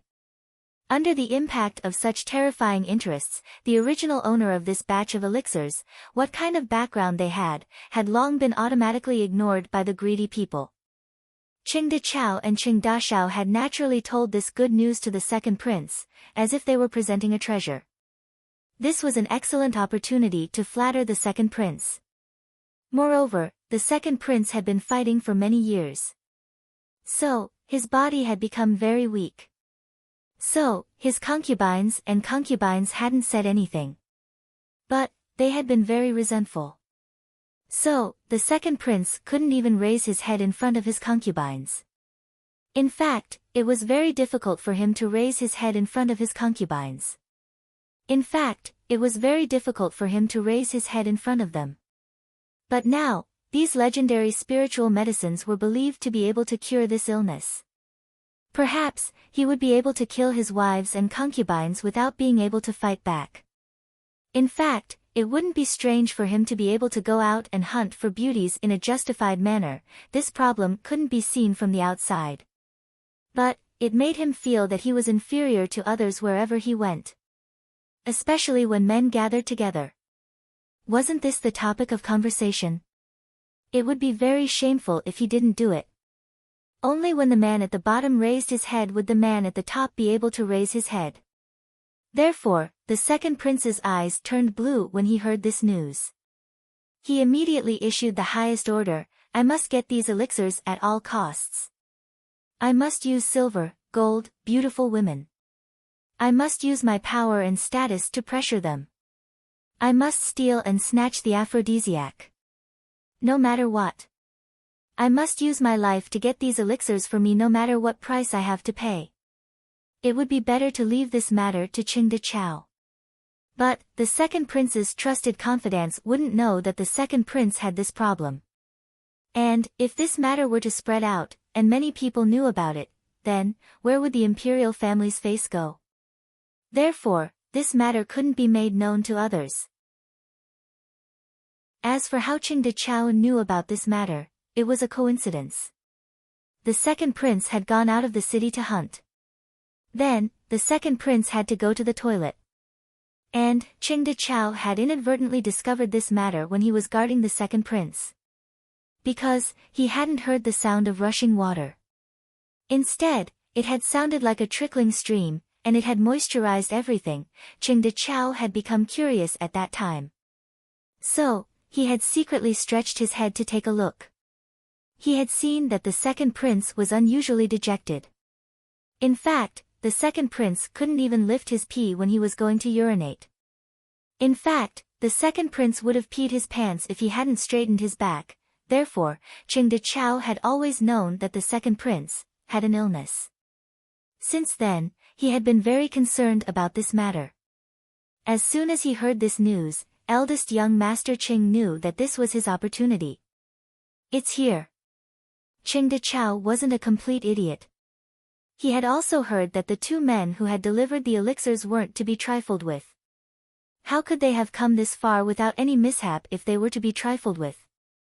In fact, they would have been divided up halfway through the journey. But, even if you weren't to be trifled with, you would have still delivered the elixirs to Tian Xiang. You would have come here to seek wealth, an official position, or some other greeting gift. Otherwise, why would you have come all the way here? Moreover, even if you weren't to be trifled with, and even if you weren't to be trifled with, you had arrived in Tian Xiang. So, who was more powerful?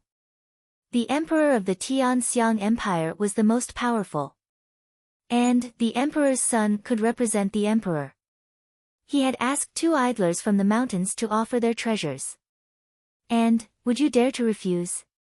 Have you eaten a leopard's gall? Do you believe that I won't exterminate your entire family if you dare to say no? Therefore, Ching De Chao had become very confident.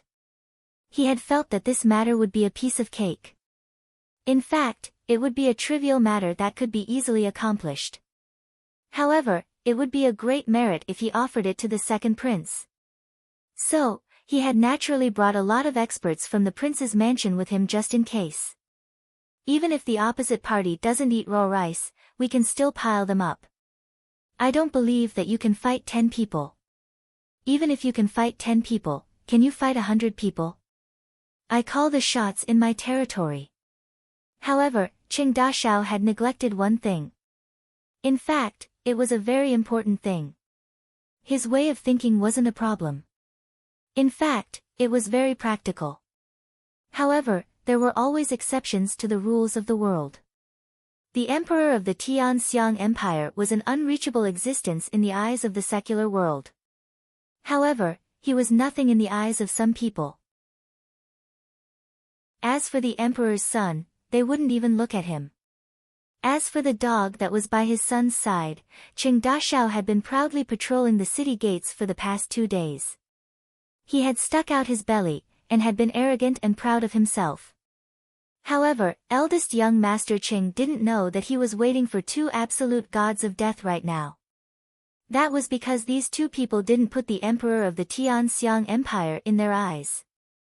Moreover, they were existences that he could only look up to. The weather was exceptionally sunny on this day. The sun was shining brightly, and the eldest young Master Cheng was in a very good mood.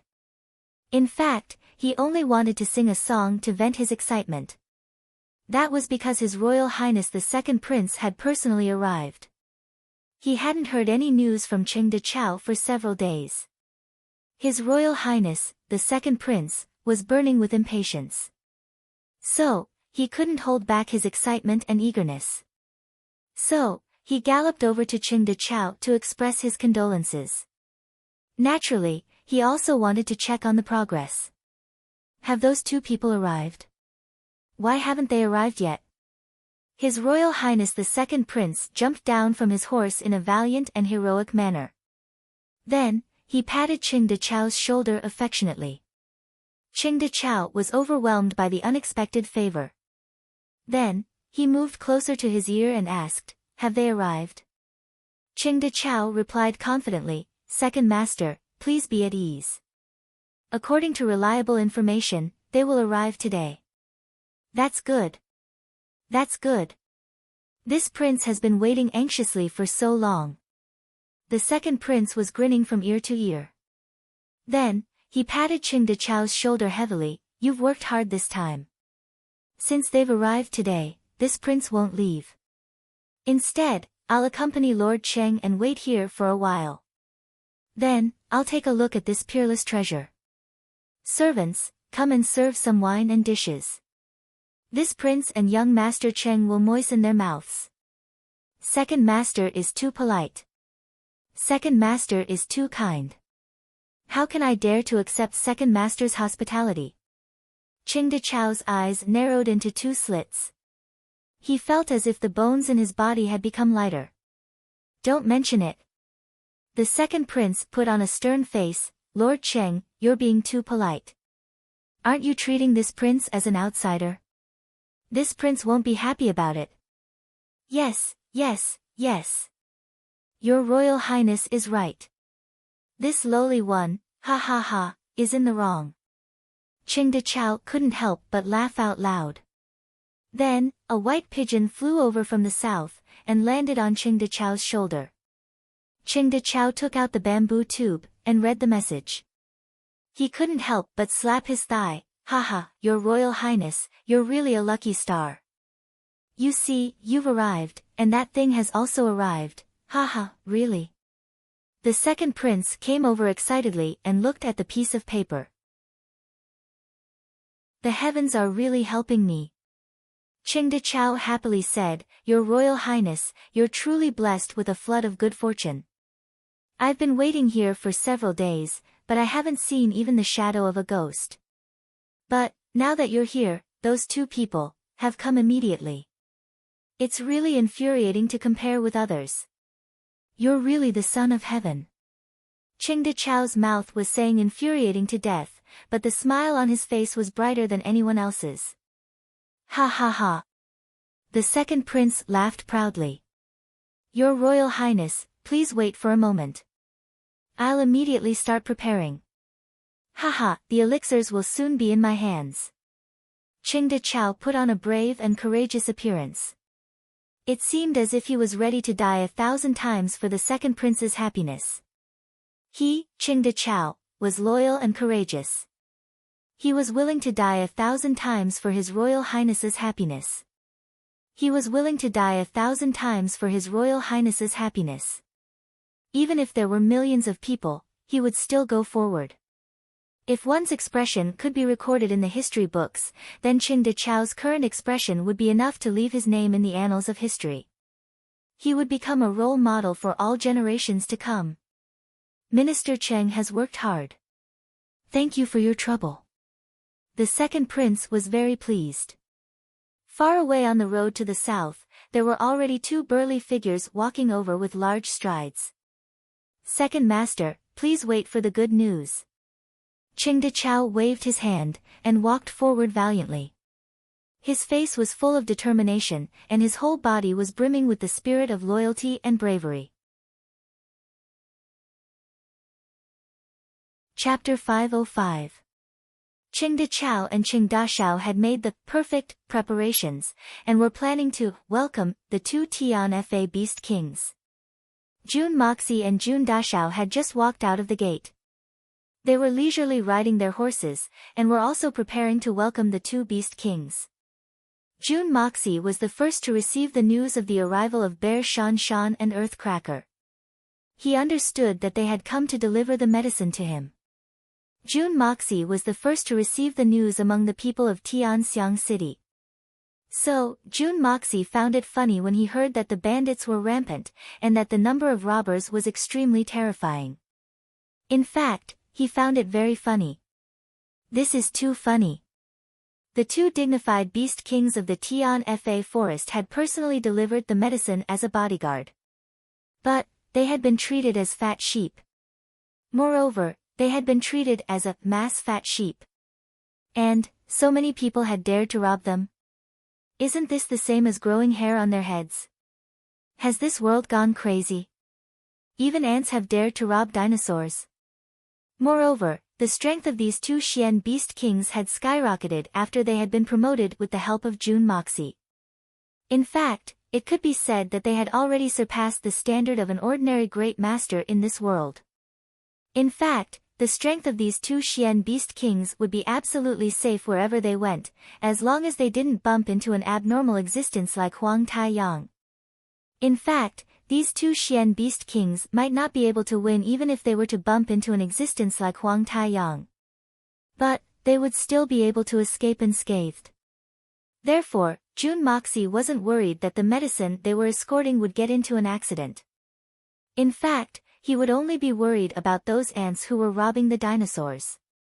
In fact, he felt sorry for them. How can people be so stubborn in the face of huge benefits? Greed is the original sin. In fact, these two beast kings wouldn't even need to return to the Tian Fa forest if they were to get kidnapped, even though they were escorted by these two people. In fact, these two beast kings might as well buy a piece of tofu and knock their heads against the wall to kill themselves. After all, these two beast kings wouldn't even need to return to the Tian Fa forest. Therefore, Jun Dashao was not in a hurry at all. He leisurely rode the reins all the way to the south gate. His intelligence could accurately pinpoint the exact time the two kings would arrive at the south gate of Tianxiang. Therefore, when he arrived at this time, it was just in time to see the two kings entering the city gate. Both sides did not need to delay at all, and directly welcomed them at home. At the same time, he would look around to see if there were any beauties along the way. He would stretch his eyes a little. These few days of concocting medicine and cultivating, his eyes were about to turn blue. Bear Mountain and Earthcracker finally heaved a sigh of relief. We've finally arrived at Tianxiang. We're not tired. But, the road is too long. Crane King, Eagle King, and the others wouldn't have needed to spend so much effort if they had come with us. They had just arrived at the city gate when they saw a group of people on horses coming to greet them in a grandiose manner. They were led by a youngster. He was squinting his eyes in a very enthusiastic manner. He cupped his fists in greeting from afar. You two have come from thousands of miles away. You must have had a hard journey. Bear Mountain and Earthcracker were startled. You've come to greet us? Could it be that the Jun family has sent some people to greet us? Bear Mountain sat majestically on his horse, and asked in a suspicious manner, You are? He, I'm Qingde Chao. I'm the current emperor of Tianxiang. Qingde Chao replied with a beaming smile. However, he was interrupted by Bear Mountain before he could finish speaking. Bear King blinked his huge eyes, and asked in a somewhat doubtful manner, What? You're the emperor of Tianxiang. Qingde Chao was left dumbfounded. What kind of person is this? Do you think I'm talking nonsense? This is a huge crime that will cost my head, and I'll be punished with 9 generations of my family. So, he quickly continued, the heir to the throne is a guest of His Royal Highness, the second prince. These two beast kings were very dizzy. These two beast kings were very simple-minded. So, they had no choice but to get dizzy by these words of yours. Earthcracker shook his head, and spoke up in a very dissatisfied manner, You've said so much. But, who are you? Can't you make it clear? Who are you? Why are you stopping us? Qingde Chao's face turned red. He cursed in his heart, these two are barbarians who don't understand etiquette. Moreover, they look very stupid. We don't know each other. So, why am I stopping you? Don't tell me that you're very handsome. Young Master Cheng suppressed his anger, and put on a warm and friendly smile on his face. I heard that the two of you have come from afar, and have brought a lot of medicinal herbs with you. He. I heard that the two of you have come from afar, and have brought a lot of medicinal herbs with you. He. I heard that the two of you have come to Tianxiang from afar, and have come here to negotiate with you two heroes. I presume that you have come to Tianxiang from afar for the sake of gold and silver. Do you want our herbs, boy?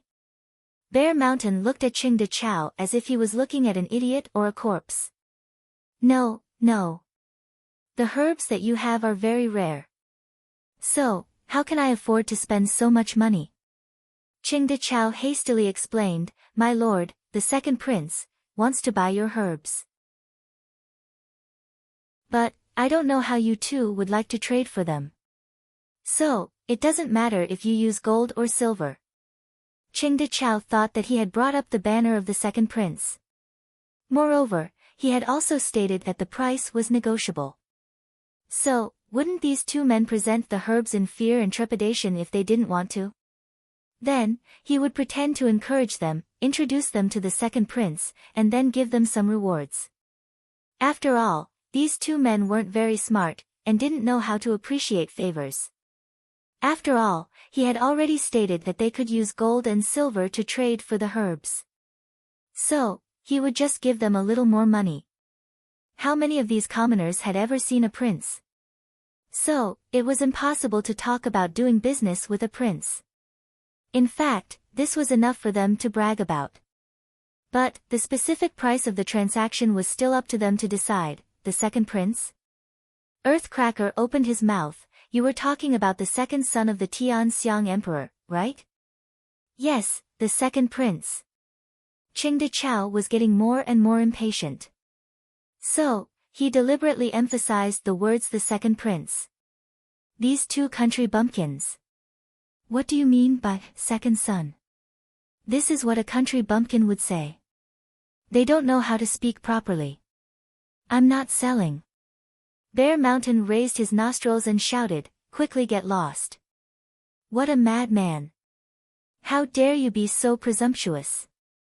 Qingde Chao's body started to tremble from head to toe. He had never imagined that these two savages would dare to refuse the second prince's offer in such a blatant manner. I've long known that you two aren't good people. I presume that the elixir was obtained from killing others and robbing them.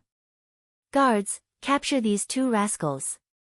If they resist, kill them without mercy. Be careful not to damage the elixirs. Qingde Chao's complexion turned frosty. He waved his hand, and issued an order in an awe-inspiring manner. Don't you want to snatch those elixirs? I reckon that there are at least 3,000 or 5,000 people who want our elixirs along the way.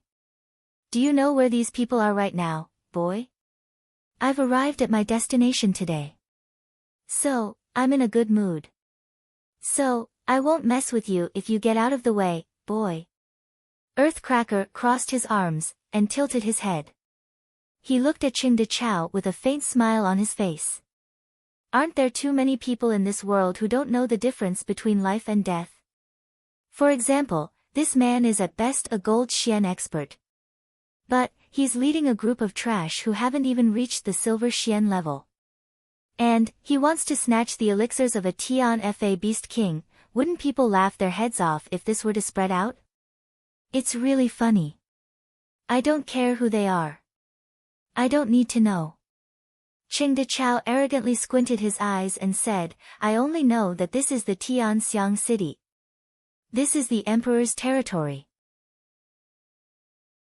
It doesn't matter who you are, or how great you are. You must behave yourself in this place. You'll have to coil up if you're a dragon. And, you'll have to lie down if you're a tiger.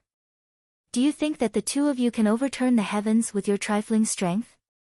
The fact that you've said these words proves that the two of you are thieves. So, this young master will show you some kindness today. I'll let you go if you two know what's good for you and hand over these herbs. But, if you dare to act presumptuously again, he hadn't finished his words. But, his intention to kill them and seize their treasures had already become very clear. Tiger King Earthcracker's eyes opened wide. A dragon is a legendary thing. No one has ever seen one. But, a tiger. Earthcracker is a real tiger. Moreover, it seems that he's the king of tigers. Qingde Chao's words were meant to be a metaphor. But, the Tiger King's ears had clearly understood that this man in front of him was inferior to an ant. And, he wanted the great Tiger King to lie down and wag his tail. Earthcracker's eyes slowly narrowed. He then said in a gloomy manner, what if I don't want to lie down? What if I want to act presumptuously? What if you don't want to lie down? If you want to act presumptuously, I'll make you die on the spot. Qingde Chao became furious. He had never thought that this man hadn't asked, "What if I don't want to coil up?" Instead, he had asked, "I don't want to lie down." However, he felt that his dignity had been damaged. So, he went berserk. So, he continued to shout, and ordered the guards to step forward. "I want to capture these two arrogant fellows as soon as possible. I want to beat them up even if I don't make them bleed on the spot." "Wait." A very dignified voice was heard. The second prince slowly walked over. He had a courteous smile on his face. "Two heroes, I'm the second prince of Tianxiang, Yang, Prince your mother." Earthcracker exploded. The Tiger King felt that he had been greatly insulted. So, he became angry. "What bullshit, prince? What kind of bullshit are you? You're the son of the emperor. Fu *k. You dare to make things difficult for me? I really want to. I really want to."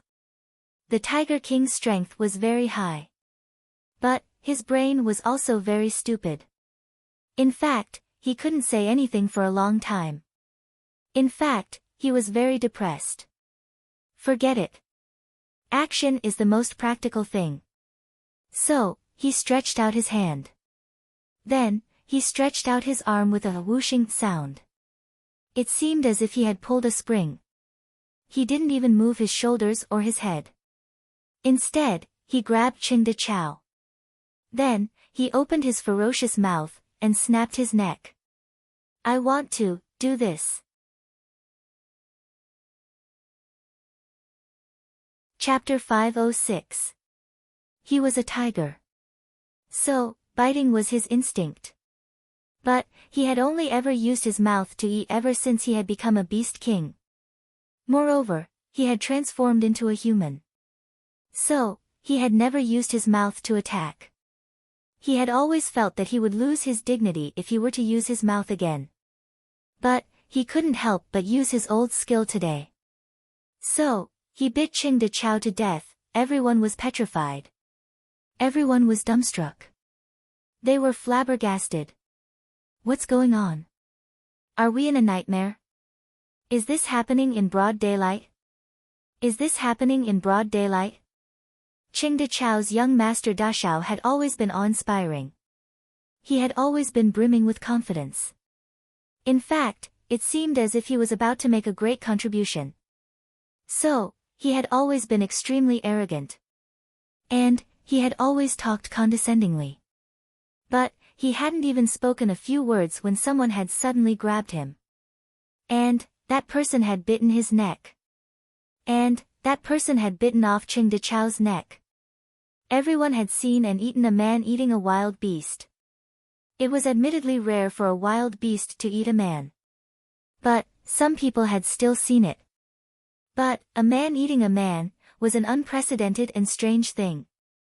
But now, this unheard of event was happening right in front of his eyes. Qing De Chao's neck was still bubbling with blood. But, there was no sound coming from his body. So, it was obvious that he was dead. A long while passed. The second prince's eyes opened so wide that they were almost bigger than Earthcracker's eyes. He stretched out a finger, and said one word with a trembling voice, "You."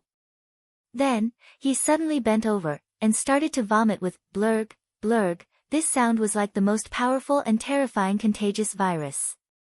And, everyone had been infected by it. They had bent over one after another, and had started to vomit. The smell of filth had soared to the sky in an instant. And, the ground was filled with the contents of their stomachs. Coincidentally, Jun Moxie and Jun Dashao had arrived at this time. They had seen so many people surrounding this place. And, they couldn't help but be surprised. So, they quietly inquired about it. And, they found out that the second prince had also taken a fancy to this batch of elixirs. So, he wanted to seize them by force and trickery. Therefore, Jun Dashao rolled his eyes and found a random corner to hide.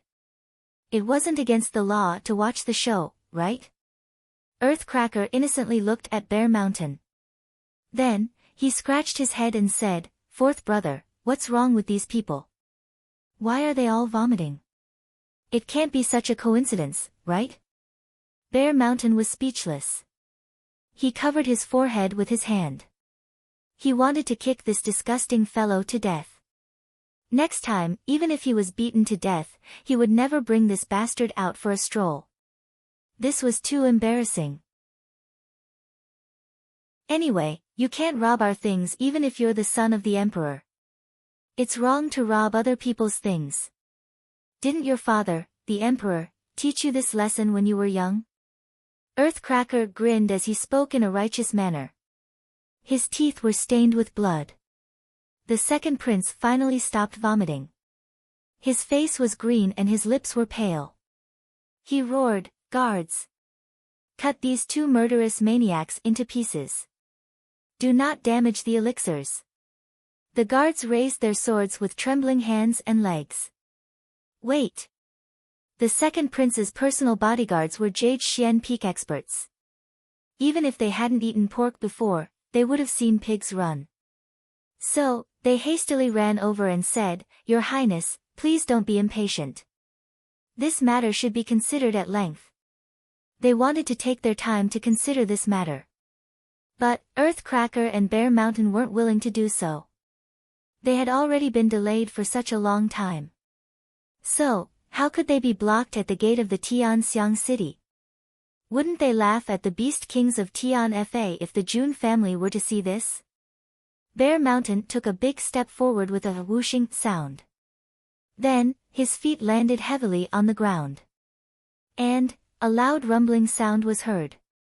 Then, a visible ripple spread out from the spot where his feet had landed. The entire ground trembled. In fact, even the walls of the Tianxiang city had visibly swayed a little. And, a lot of dust had rustled down. Then, he roared, "All of you, get the hell out of here." This roar contained all of Bear King's intrepid power. So, it swept out like a tsunami. The people who bore the brunt of this roar felt their vision go black. Then, they heard a roar in their ears. Then, their feet left the ground, and they were sent flying upside down with a whooshing sound. Those people were sent flying far away. Then, they fell to the ground with a splat sound. In fact, it seemed as if an uncooked steamed bun had been thrown onto a smooth wall. Then, they became motionless. However, blood continued to seep out of their 7 orifices. The people who had been standing further away were also unable to stand steadily. In fact, they felt dizzy. Their swords fell to the ground with a clang sound. The second prince was in a very tragic and miserable state. He had been standing in a very bad position. So, he had been sent flying by the shockwave. And, he had already fainted in midair. The bodyguards were as strong as Yuxian's. But, they couldn't even take care of themselves. So, they allowed the honorable prince to fall to the ground. Then, he twitched a few times. Suddenly, his lower body started to emit a foul smell. And, the prince's robe was soaked with white and yellow liquid. He had actually lost control of his bladder at the same time. Earthcracker picked his ears in dissatisfaction. "Fourth brother, why are you so violent? You should have left a few of them to play with your head, you dead man. You've already started to eat people. So, what's there to play with?" Bear Mountain wanted to slap this tiger to death. This guy's nerves are too thick. This is the capital of a country. Both of us don't care about anything. But, we still have to go to the Jun family. We don't care about anything. But, that doesn't mean that the Jun family doesn't care. What if the Jun family suffers a loss because of this matter? And, that Master Feng will be displeased. Then, what will we do? The Bear King had never imagined that his actions were actually not much better than the Tiger King's. His loud shout had already provoked a huge trouble. Tiger King had killed a man. But, he had only punished a follower. But, he had scared the second prince to the point that he had shat his pants. And, his pants were full of yellow and white stuff. The two of them didn't speak anymore. Instead, they looked around like hawks and wolves. Then, they started to walk into the city. Suddenly, a voice rang out, "Ah, ah, ah," so it turns out that the two heroes have come in person. It's very formal. Jun Mo Xia, please forgive me for being late in welcoming you. Jun Mo Xia walked out with a dignified demeanor. He was smiling wholeheartedly. Jun Moxie. Both of them had seen Jun Moxie before. At that time, Jun Moxie was being spanked by Venerable Mei. So, they weren't unfamiliar with him.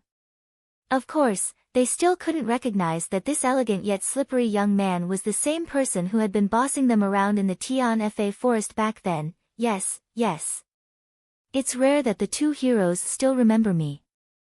Please, please, please.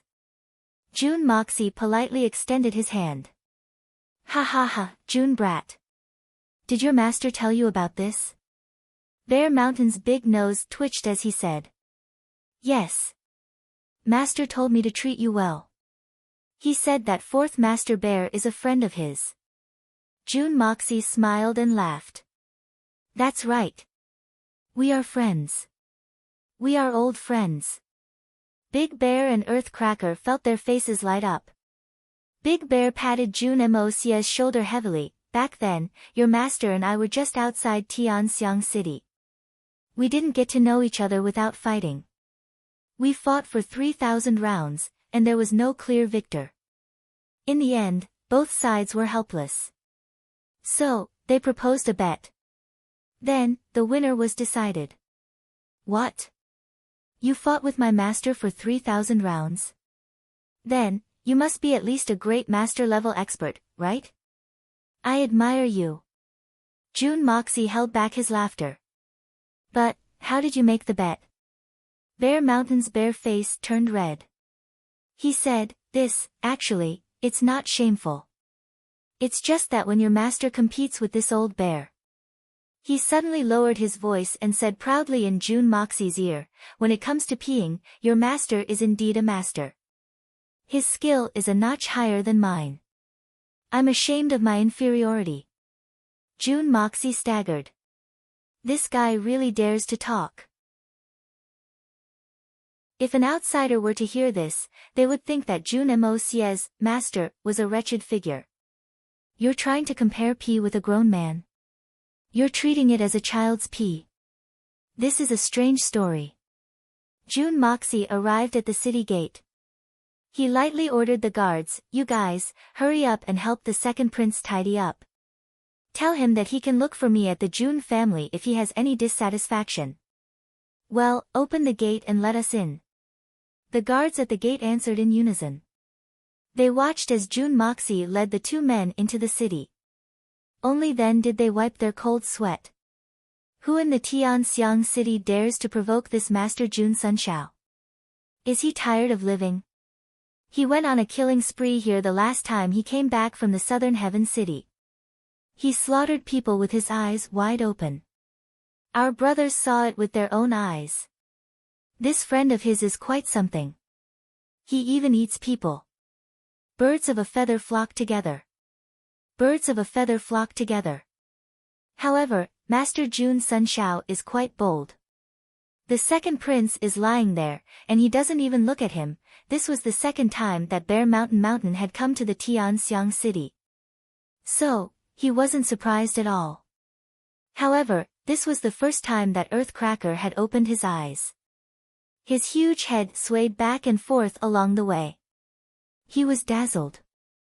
Tianxiang City was the capital of a country. So, how could it be bad? It was 10 times more prosperous than any of the cities that they had passed through along the way. This made the inexperienced Tiger King click his tongue non-stop along the way. Fourth brother, this street is very wide. TSK TSK, TSK TSK. Look at that, what's that for? Earth Cracker was very curious. Bear King snorted. Fourth brother, look at this cloth. It's even smoother than the animal skin I'm wearing, TSK TSK. Earth Cracker exclaimed in admiration as he touched a piece of fine silk. Bear King's face turned black. Fourth brother, Fu*K. Look over there. Damn it. They're buying and selling Xian beasts. Do they want to die? Tiger King was indignant. Bear King's face was filled with black lines. Fourth brother, look at this shiny thing. How about we buy one? Tiger King moved closer to him with a flattering smile on his face. Can you shut your mouth? Can you? Huh? Bear King was at the end of his patience. He glared at him and grabbed his clothes. Then, he growled in a low voice, will it kill you to speak less? Will it kill you? Huh? You're a disgraceful thing. Don't talk to me again. I don't know you, you ignorant thing. I. Tiger King didn't know how he had offended his fourth brother. I didn't do anything. Is there a need to make such a big fuss? He couldn't help but be at a loss. However, he didn't know that Bear Mountain had been putting on the airs of a senior along the way. His face was deep and indifferent. He was walking shoulder to shoulder with June Moxie.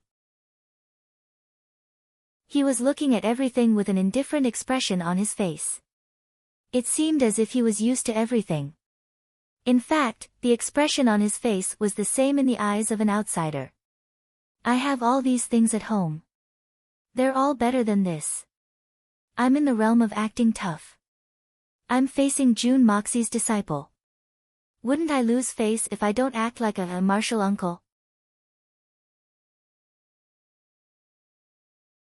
Chapter 507. This kind of face had caused Lord Bear King's senior expert image to be greatly damaged. How could he not teach this fellow a good lesson? Tiger King drooped his head, and didn't say a word. So, Bear Mountain smiled at June Moxie in a graceful manner. Then, he said in a not-worth-mentioning tone, I have a younger brother at home. He is a little silly. He hasn't seen much of the world. Fortunately, he still has some brute strength. So, he has been ordered around like a porter along the way. My upbringing isn't strict. You're too kind. June Moxie was laughing so hard that his belly was about to burst. But, he had to forcibly hold it back. It was very difficult for him. They finally arrived at the June family's residence. June Dashao politely welcomed the two men into the residence. Bear Mountain didn't look sideways. Instead, he walked with his head held high. However, he shot a warning glance at Earthcracker at the same time.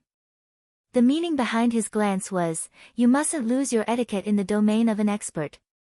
Otherwise, you'll be looked down upon by others. After all, I'm a beast king. Earthcracker understood his meaning, and imitated him. He also walked with his head held high and chest puffed out. The two beast kings had solemn expressions on their faces.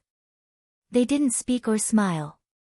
They were full of vigor and spirit. In fact, it seemed as if they were going to the battlefield. This also resulted in a somewhat familiar green-clothed figure flashing in the small courtyard in front of them. Then, it issued a surprised cry, and disappeared in a flash. However, the two beast kings hadn't noticed it. Well, they hadn't seen it clearly. The two beast kings would have found out that it was the Snake King if they hadn't acted so pretentiously. However, the two of them were looking straight ahead. In fact, they seemed as serious as an old man. So, how could they tell? Earthcracker rolled his eyes, and only saw a silhouette. So, he made an evaluation in his heart, this girl's buttocks aren't small. They arrived at June Moxie's small courtyard. Then, they sat down on the stone table in the courtyard. The two beast kings naturally weren't afraid of the cold. They didn't even think about why they were receiving guests in the courtyard instead of inside. They just sat down with a clear conscience. The little lowly Kuer served the fragrant tea.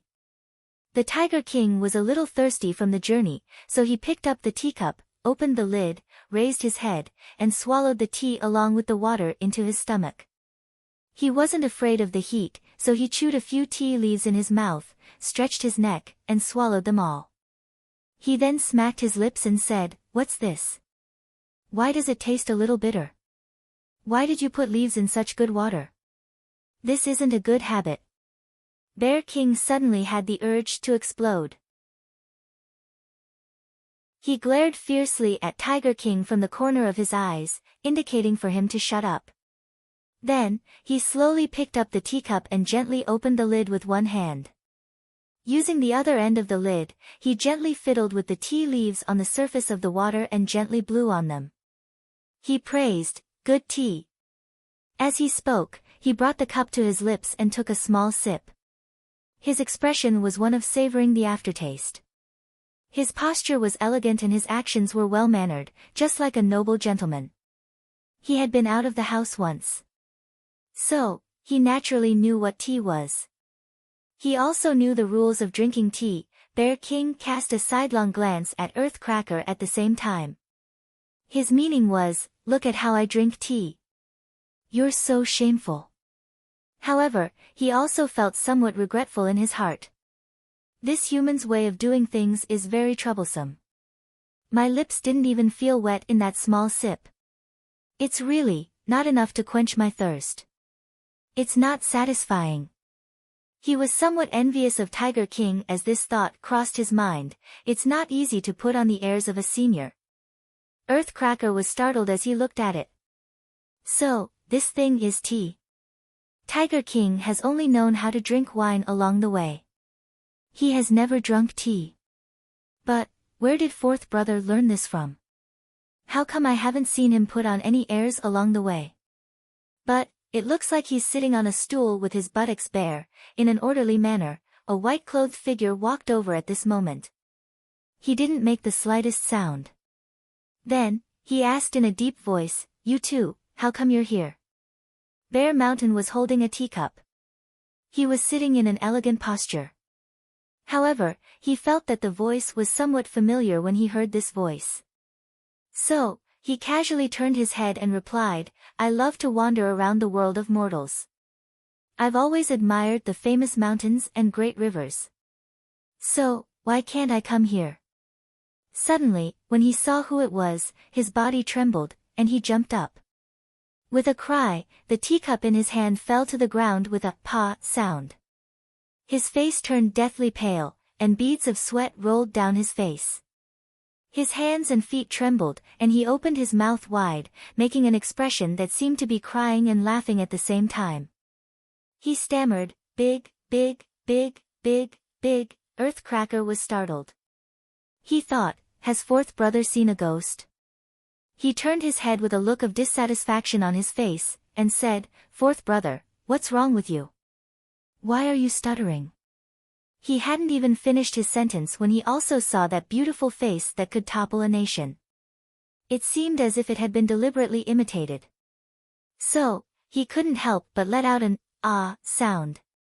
His complexion turned white, and his lips trembled. He was at a loss of what to do. He ended up in the same state as Bear Mountain.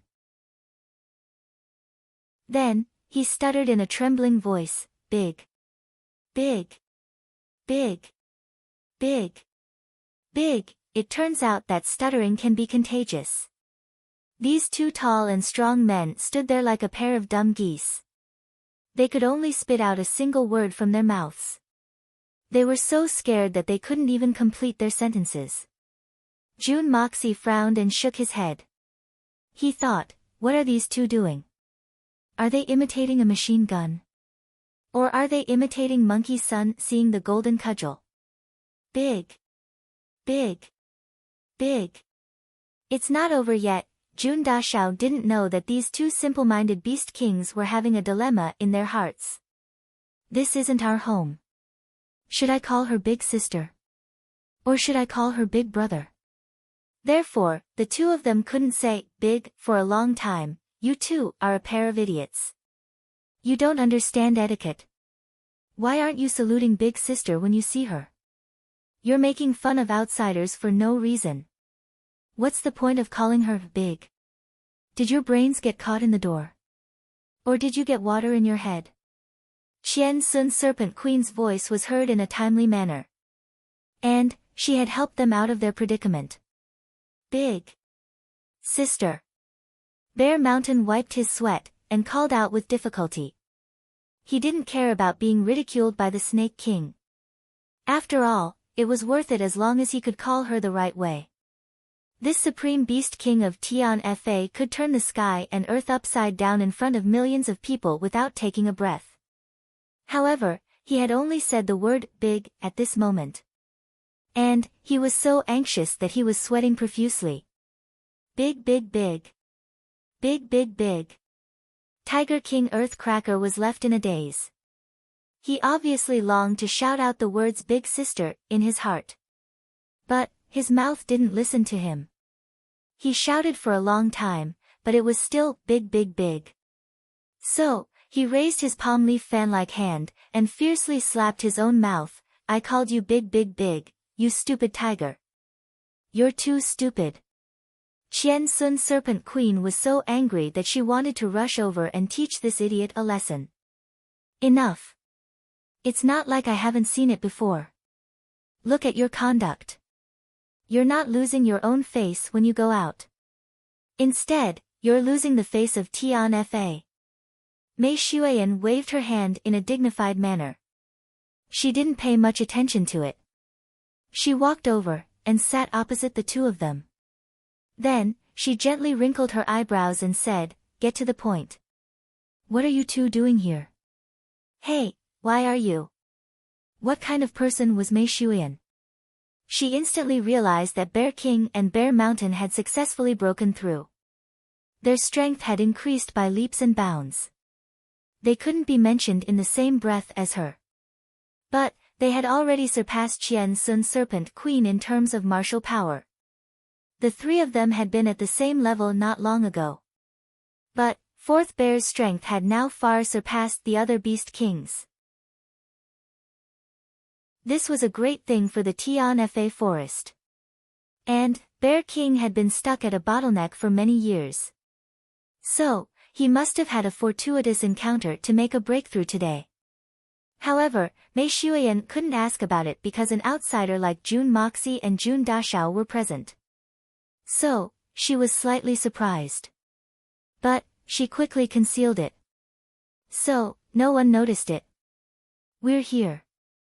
The two Beast Kings finally came back to their senses. They hastily turned around, and respectfully sat down. In fact, they looked like primary school students who had suddenly met their teacher. But, they immediately remembered their boss's question. So, they jumped up again. They grabbed the big packages in a flurry, and tore them open. Then, they started to dig out the contents. Big sister, look at this, and that. Earthcracker blinked his innocent eyes, and said while crying, "We're here, for this." Mei Xuan's eyes suspiciously swept over the pile of medicinal herbs on the table. Then, she suddenly flew into a rage. "Which one is this? You're not speaking clearly. I asked you what you're here for, and you're here for this? Are you kidding me?" Thump. Earthcracker fell to the ground. His face was deathly pale. His lips were trembling. His brain had short-circuited due to fear. He was on the verge of crying. No, I wouldn't dare to fool you. We're here for this." The pitiful Tiger King had been scared silly by his boss's sudden outburst of anger. In fact, this shout had scared him so much that he had revealed his true form. He wanted to reveal his true form, and beg for mercy while wagging his tail. "Oh, you're here to deliver the medicine." Mei Xuan finally understood the meaning behind their difficult words. So, she smiled. The two Beast Kings felt relieved. However, their boss wrinkled his eyebrows, and asked suspiciously, "How did you know to deliver the medicine?" "I haven't sent the message back yet." Mei Xuan hadn't even finished speaking when a thought flashed through her mind. "I haven't even sent the message back yet. But, my family has already delivered a large number of medicinal herbs. So, there must be something fishy about this. Does fourth brother Xiong's unexpected breakthrough have anything to do with this?" An expert was indeed an expert. She had analyzed the entire matter in an instant. It wasn't completely accurate, but it wasn't far off either. Bear Mountain's tongue was no longer in a knot. But he was still dumbstruck. He scratched his ears and cheeks, and didn't know what to say. He carefully considered his words for a while. Then, he spoke in a halting manner, "Elder sister, you don't know this. Third Crane and I have successfully advanced under the influence of that senior Feng. That senior Feng had gone to the Tianfa forest some time ago. He had told us to collect the elixirs, and deliver them to the June family. Then, he refined the elixirs for us to enhance our strength. That senior Feng is very powerful. He not only helped us advance, but he also cured the 6th and 7th brothers' old ailments, and restored their human forms. That remarkable ability is, it's simply, unique in the world. I don't think elder sister can compare with him." Qian Sun Serpent Queen became unhappy when she heard this. "Fourth brother Xiong, what nonsense are you talking about? How can that surnamed Feng be more powerful than elder sister? That senior Feng had taken the 1,000 evils and 10,000 poisons fruit from the hands of the Snake King. It was a good thing for the Snake King." Chapter 508. Today's second update. There's something I want to tell you in advance. Tomorrow is my aunt's 80th birthday. So, my cousins and I want to properly celebrate the birthday of the old lady. Therefore, I won't be working overtime today. I want to conserve my energy, and go to celebrate the old lady's birthday tomorrow. I'm expected to come back in the evening. So, I'll update a little later at around 23 o'clock. I want to inform my brothers and sisters so that they won't have to wait for a long time. You. Qian Sun Serpent Queen became even angrier.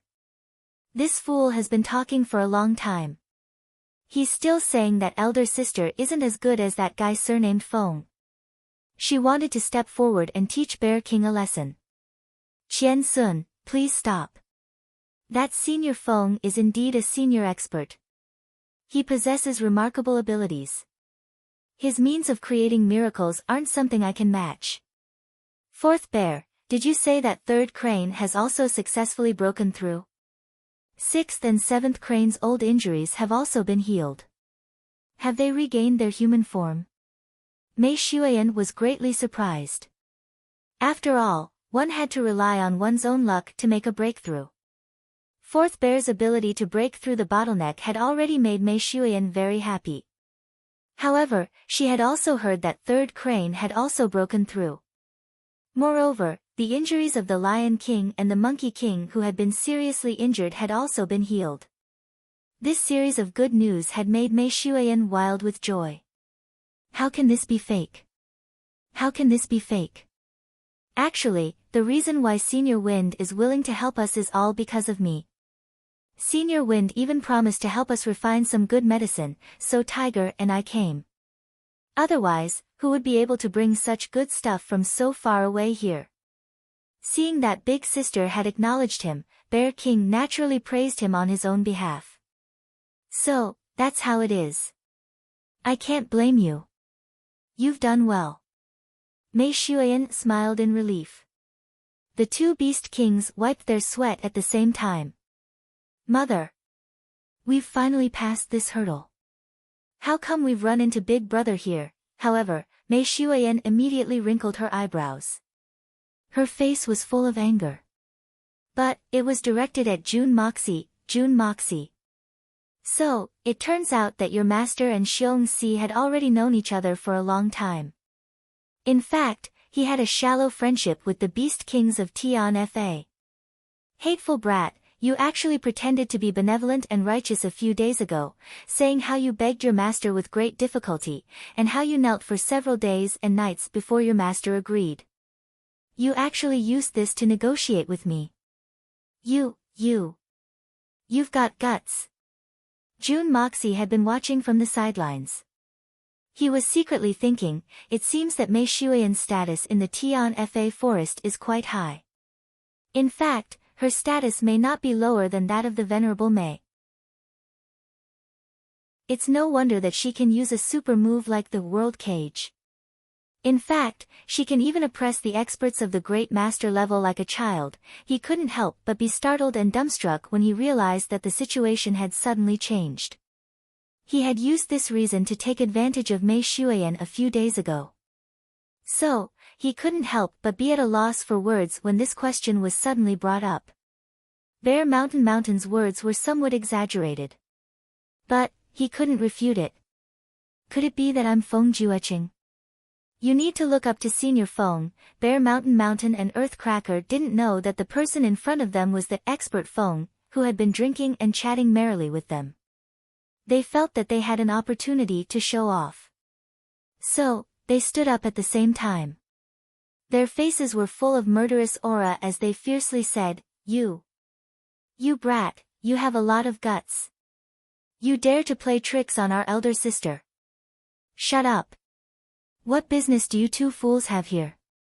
Go to the side. Mei Xuan shouted in a bad mood.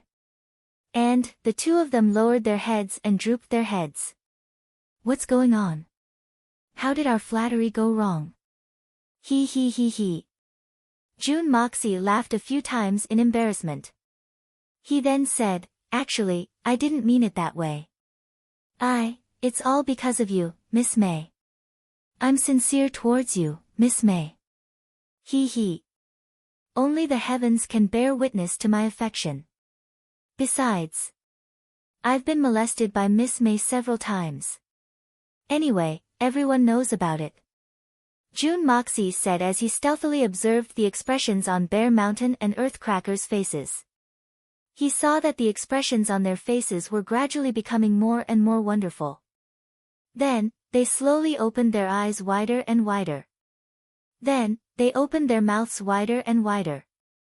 Their eyes were filled with disbelief, and their faces were filled with an inconceivable look. Then, saliva started to drip out of their mouths, and fell to the ground. But, the sound of it was clearly audible.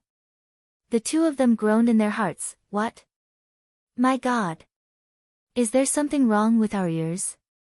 How did we hear such an earth-shattering thing? Big Brother took the initiative to molest him. Oh my God! Let me die. This is too crazy. It's too unreal. Am I in a nightmare? Isn't this dream too frightening? Big Brother molested a man. What did you say? What did you just say? Mei Xuan was about to flip out. She had been ridiculed in front of her three subordinates. So, how could she endure it? Isn't it true? What I said is the truth. Jun Moxie shouted that he was wrongly accused. You didn't care whether I was willing or not that day. You forcibly kissed me. Then, I couldn't help but kiss you. Moreover, you touched me. I also touched you. And, you gently stroked my buttocks for a long time. I also stroked your buttocks. I'm as pure as ice and as clean as jade. My first time. Bang bang. Two loud sounds were heard. The heads of Bear Mountain and Earthcracker seemed to have lost their pillars, and fell to the stone table in a free fall.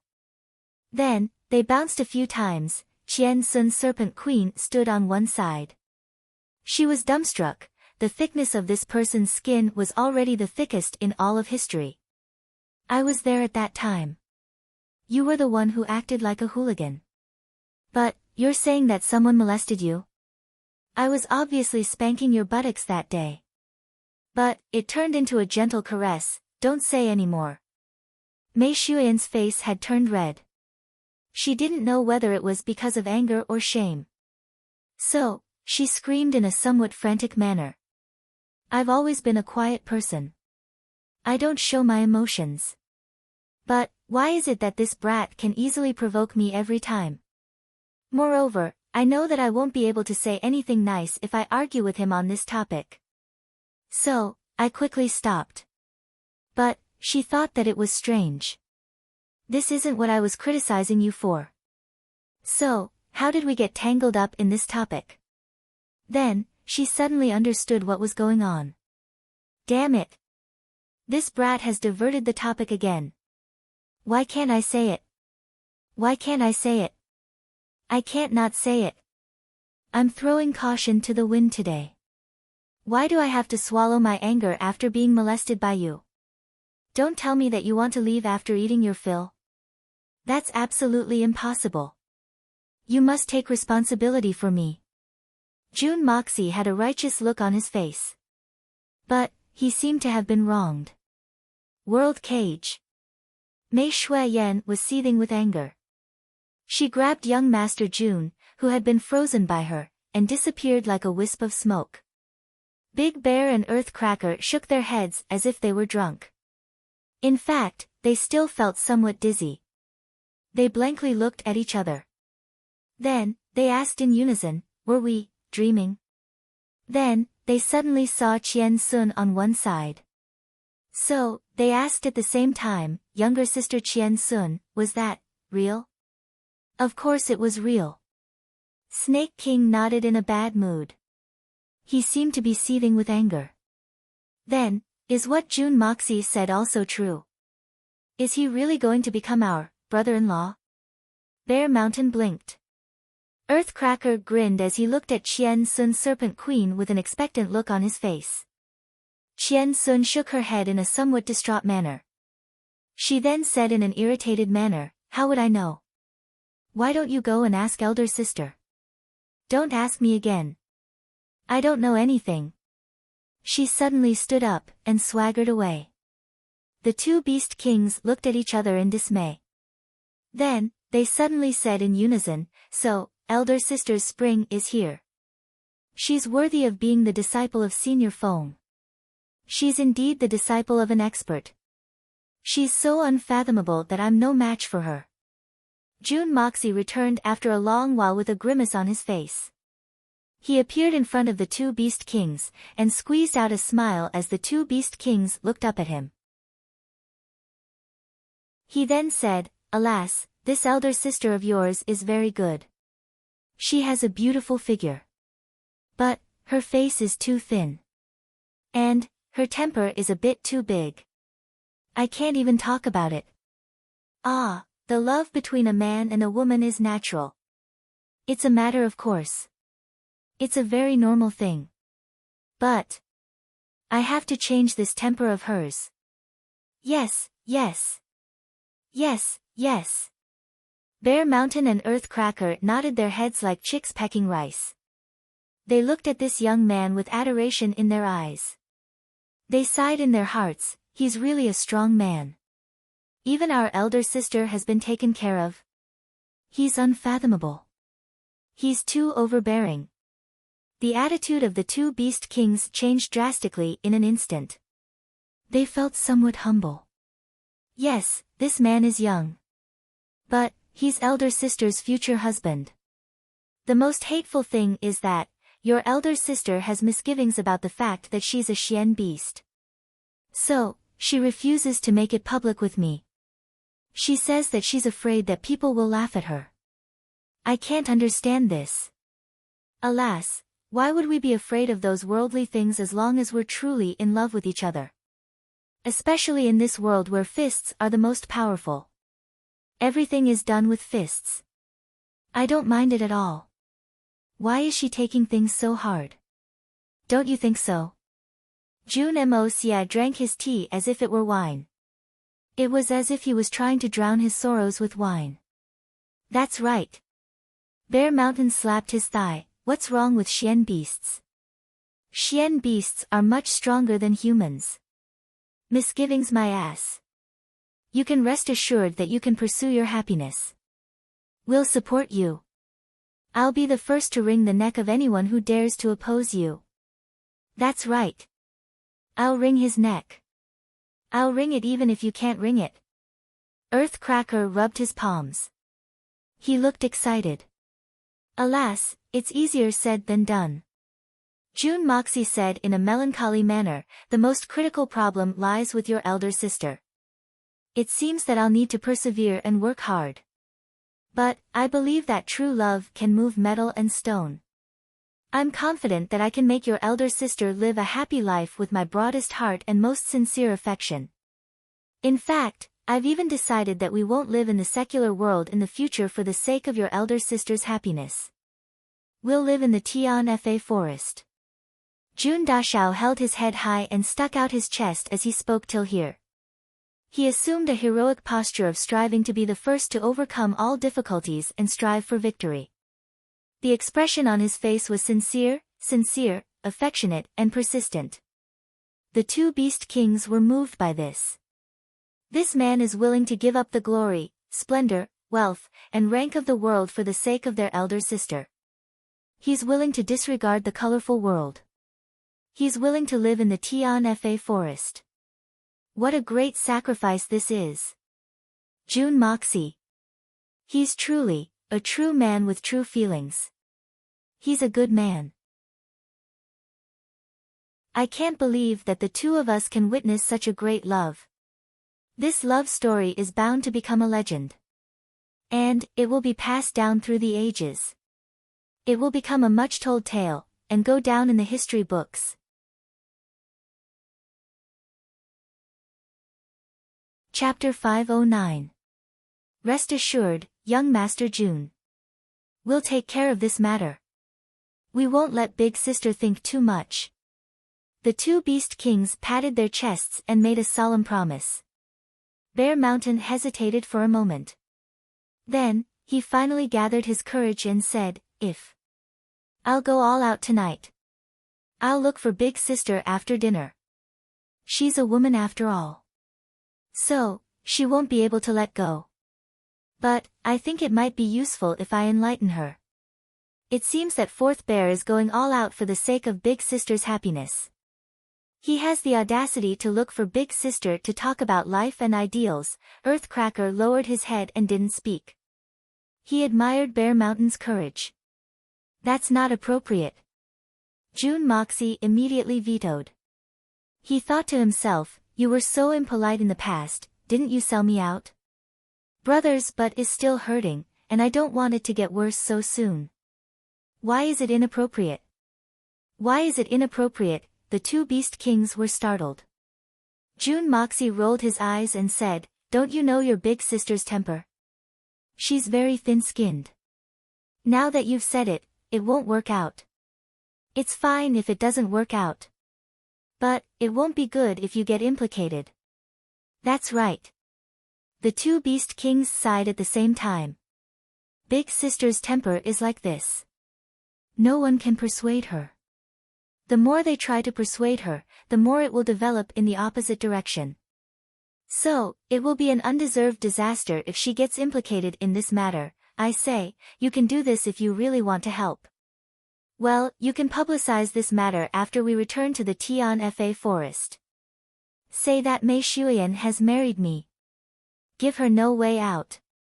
Then, choose a place in the Tianfa forest. It must be a big place. I'm going to build a palace there. It will be our new house. Well, I'll show her my determination. In this way, what was done could not be undone. There was nothing to worry about. I believe that Shui Yan will take advantage of this situation. Don't you think so? Jun Moxie rolled his eyes and said slowly. Good. Really good. It's really high. Earthcracker clapped his hands. Elder sister is most worried that other people will find out about this. But, the entire Tianfa forest will express their full support in this way. Moreover, everyone will know about this. So, what's done can't be undone. And, what's done can't be undone. Besides, young Master Jun has already finished building the palace. What's there to be afraid of? Yes, that's what I mean. When the time comes, your elder sister, me, and everyone else will live in the Tianfa forest, and we will never be separated. There might even be my master. There are a lot of medicinal herbs in Tianfa forest. My master will definitely be happy, Jun Moxie said with a smile.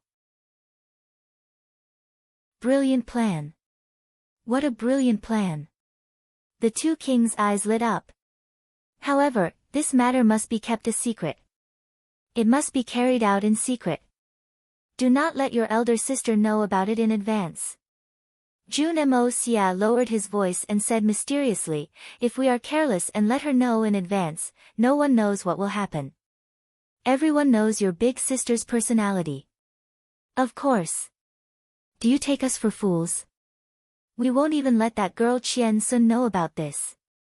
Bear Shan Shan glared at him and patted his chest, you can rest assured that I'll handle this matter. Then. I'll leave everything to you. Jun Moxie gave a deep bow. You're too polite. You're too polite. We'll be a family from now on. So, why are you still so polite, brother-in-law? You can tell me if you need anything. Earthcracker returned the bow in a flurry, and called him brother-in-law. He had been afraid of his elder sister since he was a child. So, he had to curry favor with his brother-in-law in advance. Well, I'll send this batch of elixirs to my master so that he can see what he's missing as soon as possible. He'll refine the elixirs as soon as possible. This is the most important matter at present, Jun Moxie said with a dignified look on his face. Yes, thank you very much. Everyone is looking forward to this matter. If we can refine the elixirs sooner. Bear Shan Shan and Earthcracker were beaming with happiness as they repeatedly expressed their gratitude. Wait a moment, I'll go. Well, you can have fun in this Tianxiang city for the next few days. I've prepared a lot of gold and silver for you. You can buy whatever you want. You don't need to be polite. I have a lot of money here. I won't be happy if you're being polite to me. Jun Moxie took out a big package with a bang sound. It was full of gold and silver. There were also stacks of banknotes. Tang Yuan was known as the capital city's god of wealth. But, Jun Moxie and Jun Dashao were the real god of wealth. This is, how can we accept this? The eyes of the two beast kings lit up. What's there to be embarrassed about? We're all on the same side now. So, what's mine is yours too. Spend as much as you can, and don't be polite. Also, buy some things for our brothers and sisters in Tian Fa. I'll take care of you this time. Jun Moxie pretended to be displeased. Then, he picked up the package, I'll go and deliver the elixirs. You can go and have fun. He swaggered off after he said that. Earthcracker grabbed the gold and silver in the package like a miser. His face was intoxicated as he praised, you're so generous. Brother-in-law is a good person. Bear Shan Shan felt the same way. He nodded again and again. He had a serious look on his face. Then, he spoke in a solemn tone, we must grasp elder sister's happiness this time. This is the most joyous occasion for our Tian Fa forest. We must work hard for elder sister's lifelong happiness. We must strive to do our best. Earthcracker stopped his miser actions. Then, his face slowly became firm. He nodded and solemnly said, Fourth brother is right. We'll take care of this matter as soon as we return. We'll do it to perfection. The two beast kings looked at each other. They had determined expressions on their faces. Wave after wave of people poured into the Tianxiang city. Countless heavy carriages were driven into the Tianxiang city with the weight of exhausted horses. The Tianxiang city had a jumble of good and bad people for a time. The so-called experts of the Tianxiang city had often released their gold and silver xian qi to intimidate others. But, they had suddenly disappeared into the crowd. In fact, they were even more well-behaved than the common people. Even the earth xian experts who were usually insufferably arrogant had shrunk their heads. Most of them had a simple and honest look on their faces. They would speak very cautiously to anyone they met. That was because the sky was filled with blue lights at night. Light blue, sky blue, azure blue, deep blue, there were even some people who didn't emit any xian qi from their bodies. They were shuttling back and forth, a gathering of experts. This time, it was truly worthy of these 4 words. It was roughly estimated that the number of Xinxian level experts who had come to the Tianxiang city wasn't less than 200. And the number of Tianxian level experts had reached a frightening number of thousands. Even a lot of great masters had come. This was practically a gathering of half the continent's location, the entire high-end strength of several dozen large Xian Qi clans. Everyone had the same goal, the bone-tempering pills. The effect of the bone-tempering pills was too terrifying. And it had moved the hearts of these clans. Whichever clan could get their hands on the bone-tempering pills would be able to produce several geniuses from their clan's younger generation effortlessly. And they could even guarantee their clan's everlasting prosperity if they could hide a few of these pills. It was crazy. They had gone completely crazy. A group of 5 people slowly entered the city from the west gate at noon. Everyone was dressed in black. They had the air of immortals, and their postures were natural. They silently followed the crowd into the city, and entered the Tianxiang city. The only conspicuous thing about them was the purple gold belt on their waists. The illusory ocean of blood's young lord, Hu Yanshao, entered the Tianxiang city with his subordinates at the east gate almost at the same time. A group of people wearing hemp garments and tall hats walked in from the north gate. These people were dressed in silk hemp garments. There was a faint flicker of silver light on them. They also had tall hats on their heads. It looked like a crown at first glance. It was very eye-catching. However, these people seemed to be taking a leisurely stroll in the courtyard as if there was no one else present. The bone-tempering pills auction hosted by Tang Yuan had finally begun. This auction could be said to be unprecedentedly grand. Even the auction hall had been temporarily remodeled. It had been opened up from the top to the bottom. Moreover, it had been expanded to the size of a house. Otherwise, it wouldn't have been able to accommodate so many people. The participants of the auction had to pay 100 gold taels a few days before the start of the auction. Then, they would receive a specially made number plate. Only then would they be eligible to enter. Fatty Tang's business acumen could be seen from this. This was simply ripping off a spendthrift. Fatty had made the number plate as exquisite as a work of art. But, it was only a number plate, nothing more.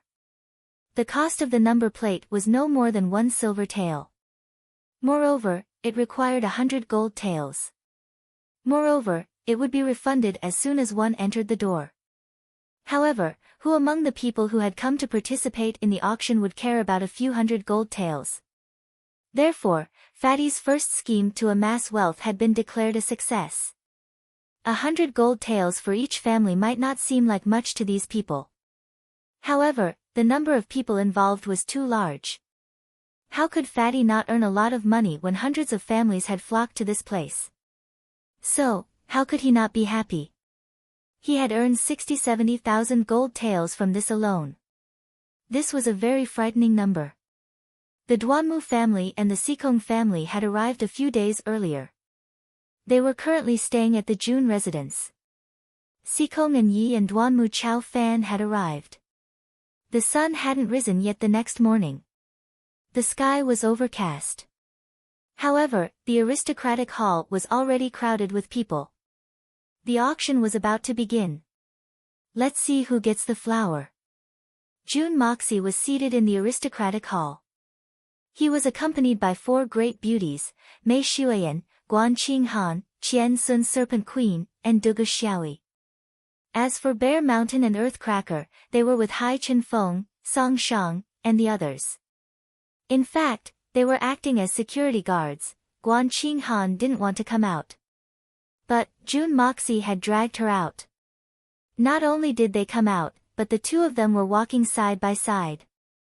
Everyone avoided them as they walked along the way.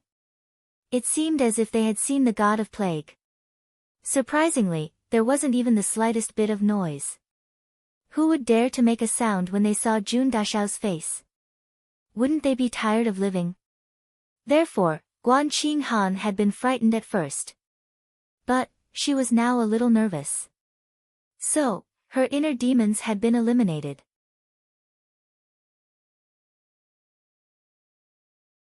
Chapter 510.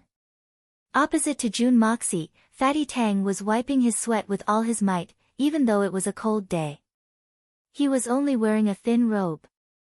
The surging waves of aura outside had an incomparable impact even though they were separated by a few doors. With Fatty's weak mental strength, he really could not withstand the aura of the world's pinnacle experts gathered in one place. Third young master. Why don't you take charge of this auction? Tang Yuan said with difficulty, wiping his sweat. Looking at Fatty's cowardly expression, June Moxie felt helpless. You're about to have diarrhea. If I don't do it, who will? Fuck. You're really a useless person who can't hold up a wall. This is such a good opportunity for you to show off, and you actually let it go. You actually want me to do it myself. Fatty's heart relaxed. He looked at his sweaty clothes and said with a bitter face, Third young master, I really can't do this job today. If we hold a few more auctions like this, I will really lose weight, Dugu Xiaoyi giggled. She was well protected by Mei Xuan, so she didn't feel anything. Naturally, she wasn't as embarrassed as Fatty. Guan Qinghan and Mei Xuan couldn't help but smile. With Fatty's physique, no matter where he went, even the most depressed people would feel very happy when they saw him. It was really too comical. Alright, this young master will do it personally. I'll fight against the world's heroes and control them in my palm. June Moxie snorted and laughed. Dugu Xiaoyi immediately said disdainfully, you're the host of the auction, of course you have to control them. If you can't control them, then it'll be really bad. This is a matter of course, and you're still so proud. Everyone laughed at the same time. Mei Xuan smiled and said, you have to be careful. Today's auction must be low-key. Also, quit while you're ahead. This time, the forces that had come were massive. Looking at the situation, it seemed like even the 3 holy lands had come. I can feel the aura of a few acquaintances. Now is not the time for you to earn money. You must understand this. If I provoke public anger, even I can only guarantee that I will be able to escape unscathed with the current strength of Tianxiang City. June Moxie chuckled and nodded repeatedly. Yes. However, he had other ideas in mind. Not making money. Then why do I need this grand auction? Give it to them. Then I might as well be fed to the pigs. The doors of the aristocratic hall slowly opened as the sun rose. 2 people appeared at the door with smiles on their faces. 16 white-clothed youths lined up on both sides to welcome the guests in. The auction is about to begin, please enter with your pass. The quality of the people who had come this time seemed to be very high. The aristocratic hall hadn't opened its doors in advance, but no one was clamoring or impatient in front of the door. Although it couldn't be said to be completely silent, it was still very peaceful. Although the door was open, no one moved in silence. Everyone was waiting in silence. A huge imposing aura appeared. Then, it seemed as if a cool breeze had blown over. The crowd in front of the aristocratic hall parted to make a large path. 5 black-robed people slowly came out of the crowd, and walked forward in a dignified manner. They were led by a man in black clothes. He had a purple gold belt around his waist, and a purple gold scabbard was hanging from the purple gold silk. His face was thin and simple as he walked forward step by step. The 4 people behind him were also dressed the same way. However, upon closer inspection, one could see that on one side of the purple gold belt of the leading old man, there were 3 shining stars embedded in it. When he walked, they looked like the eyes of a ghost. 2 of the 4 people behind him were 2 stars, and the other 2 were 1 star. It was worth mentioning that the 2 people behind him were Lei Baoyu and Bukuang Feng. The 2 world-shaking swordsmen, Rainstorm and Fierce Wind. It seemed that the status of this black-clothed old man was higher than that of the 2 of them. The old man seemed to be floating on the ground as he walked. His black robe didn't sway in the slightest. It didn't even have the slightest crease on it. He arrived at the bottom of the stairs, and slowly raised his eyebrows. Then, he opened his eyes, and smiled faintly.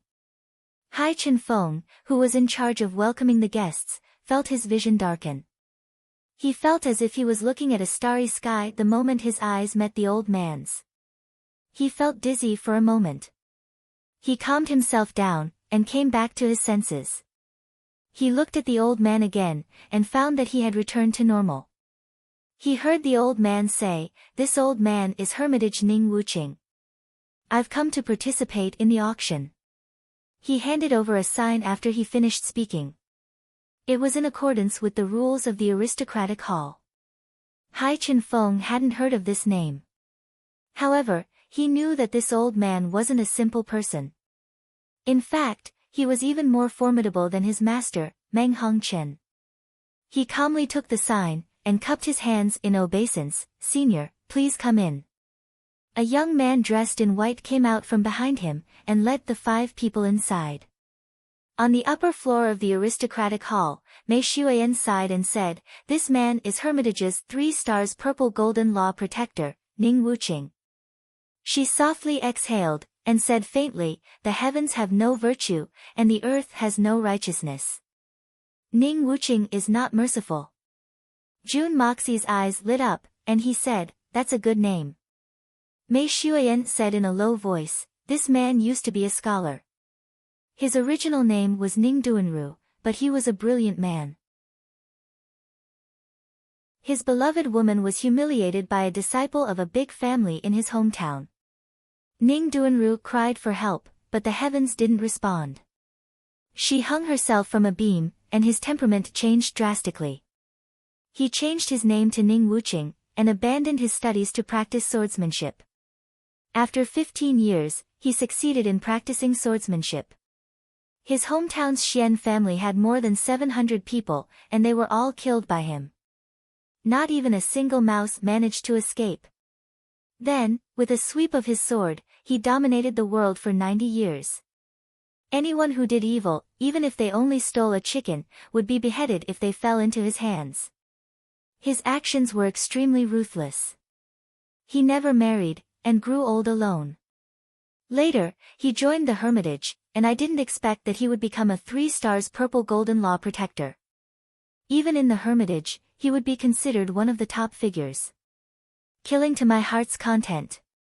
Jun Moxie's eyes lit up, and he praised. Among the ladies, Dugu Xiaoyi was surprised by Ning Wuqing's ruthlessness. Guan Qinghan was sympathetic to Ning Wuqing's experience. Qian Sun Serpent Queen was envious of Ning Wuqing's Xian cultivation. Only Jun Dashao actually blurted out such a sentence. Ning Wuqing had already walked into the main hall.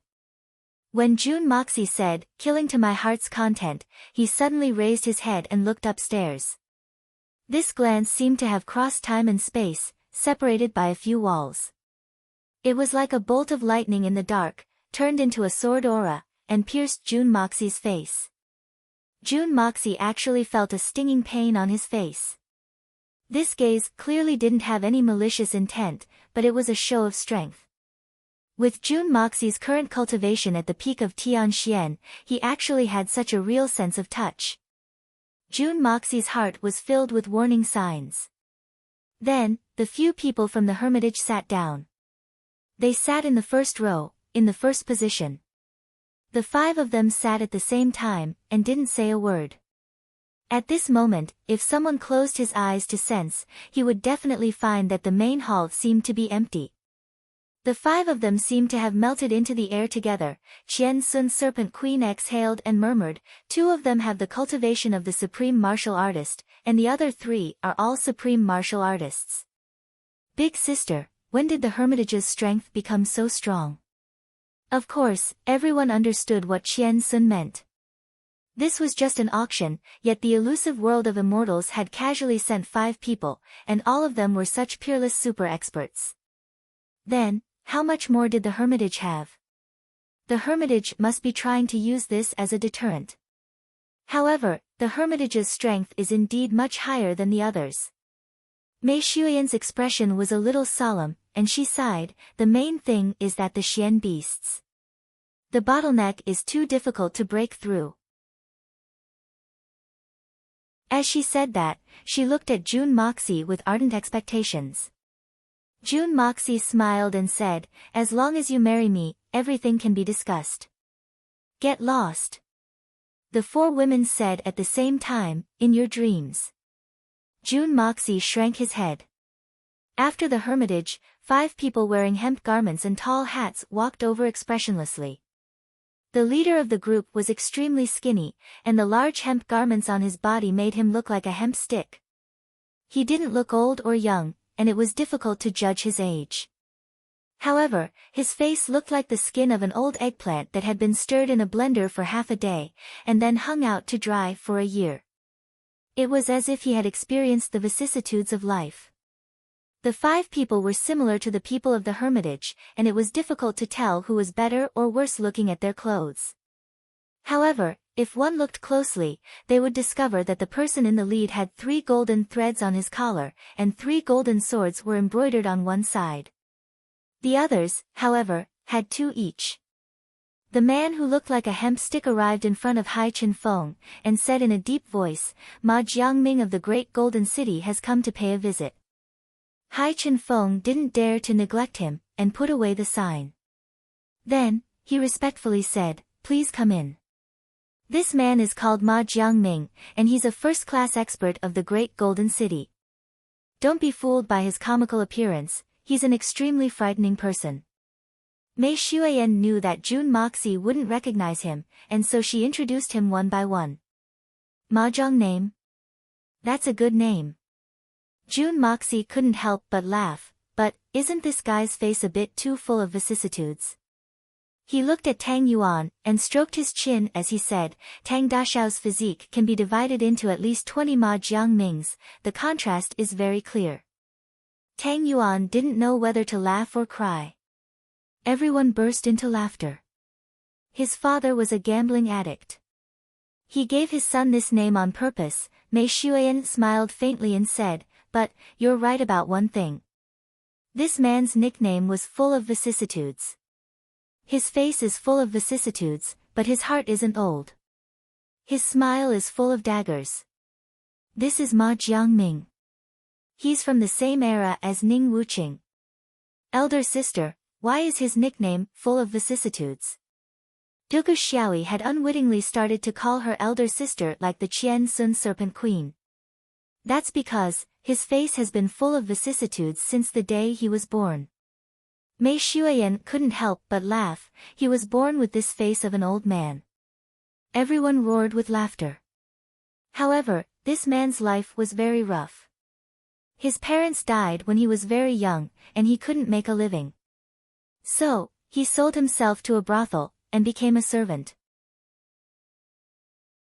After he grew up, he became a big teapot, and peddled all kinds of aphrodisiacs to the customers. "Don't laugh at me for being weak, but our concubines are nascent soul true concubines. Don't look down on me for being young, even the girls who warm our beds are golden core jade fairies. He's just a chi refining stage cultivator, but he's favored by a peerless fairy." You're tuning into the Blissful Bookshelf YouTube channel. We're so grateful for your support, and don't forget to subscribe to join us on this incredible journey through captivating stories. Your generosity through donations truly makes a world of difference, as it's the primary source of revenue that allows me to expand and enhance this channel for you. Thank you from the bottom of my heart for being a part of this adventure.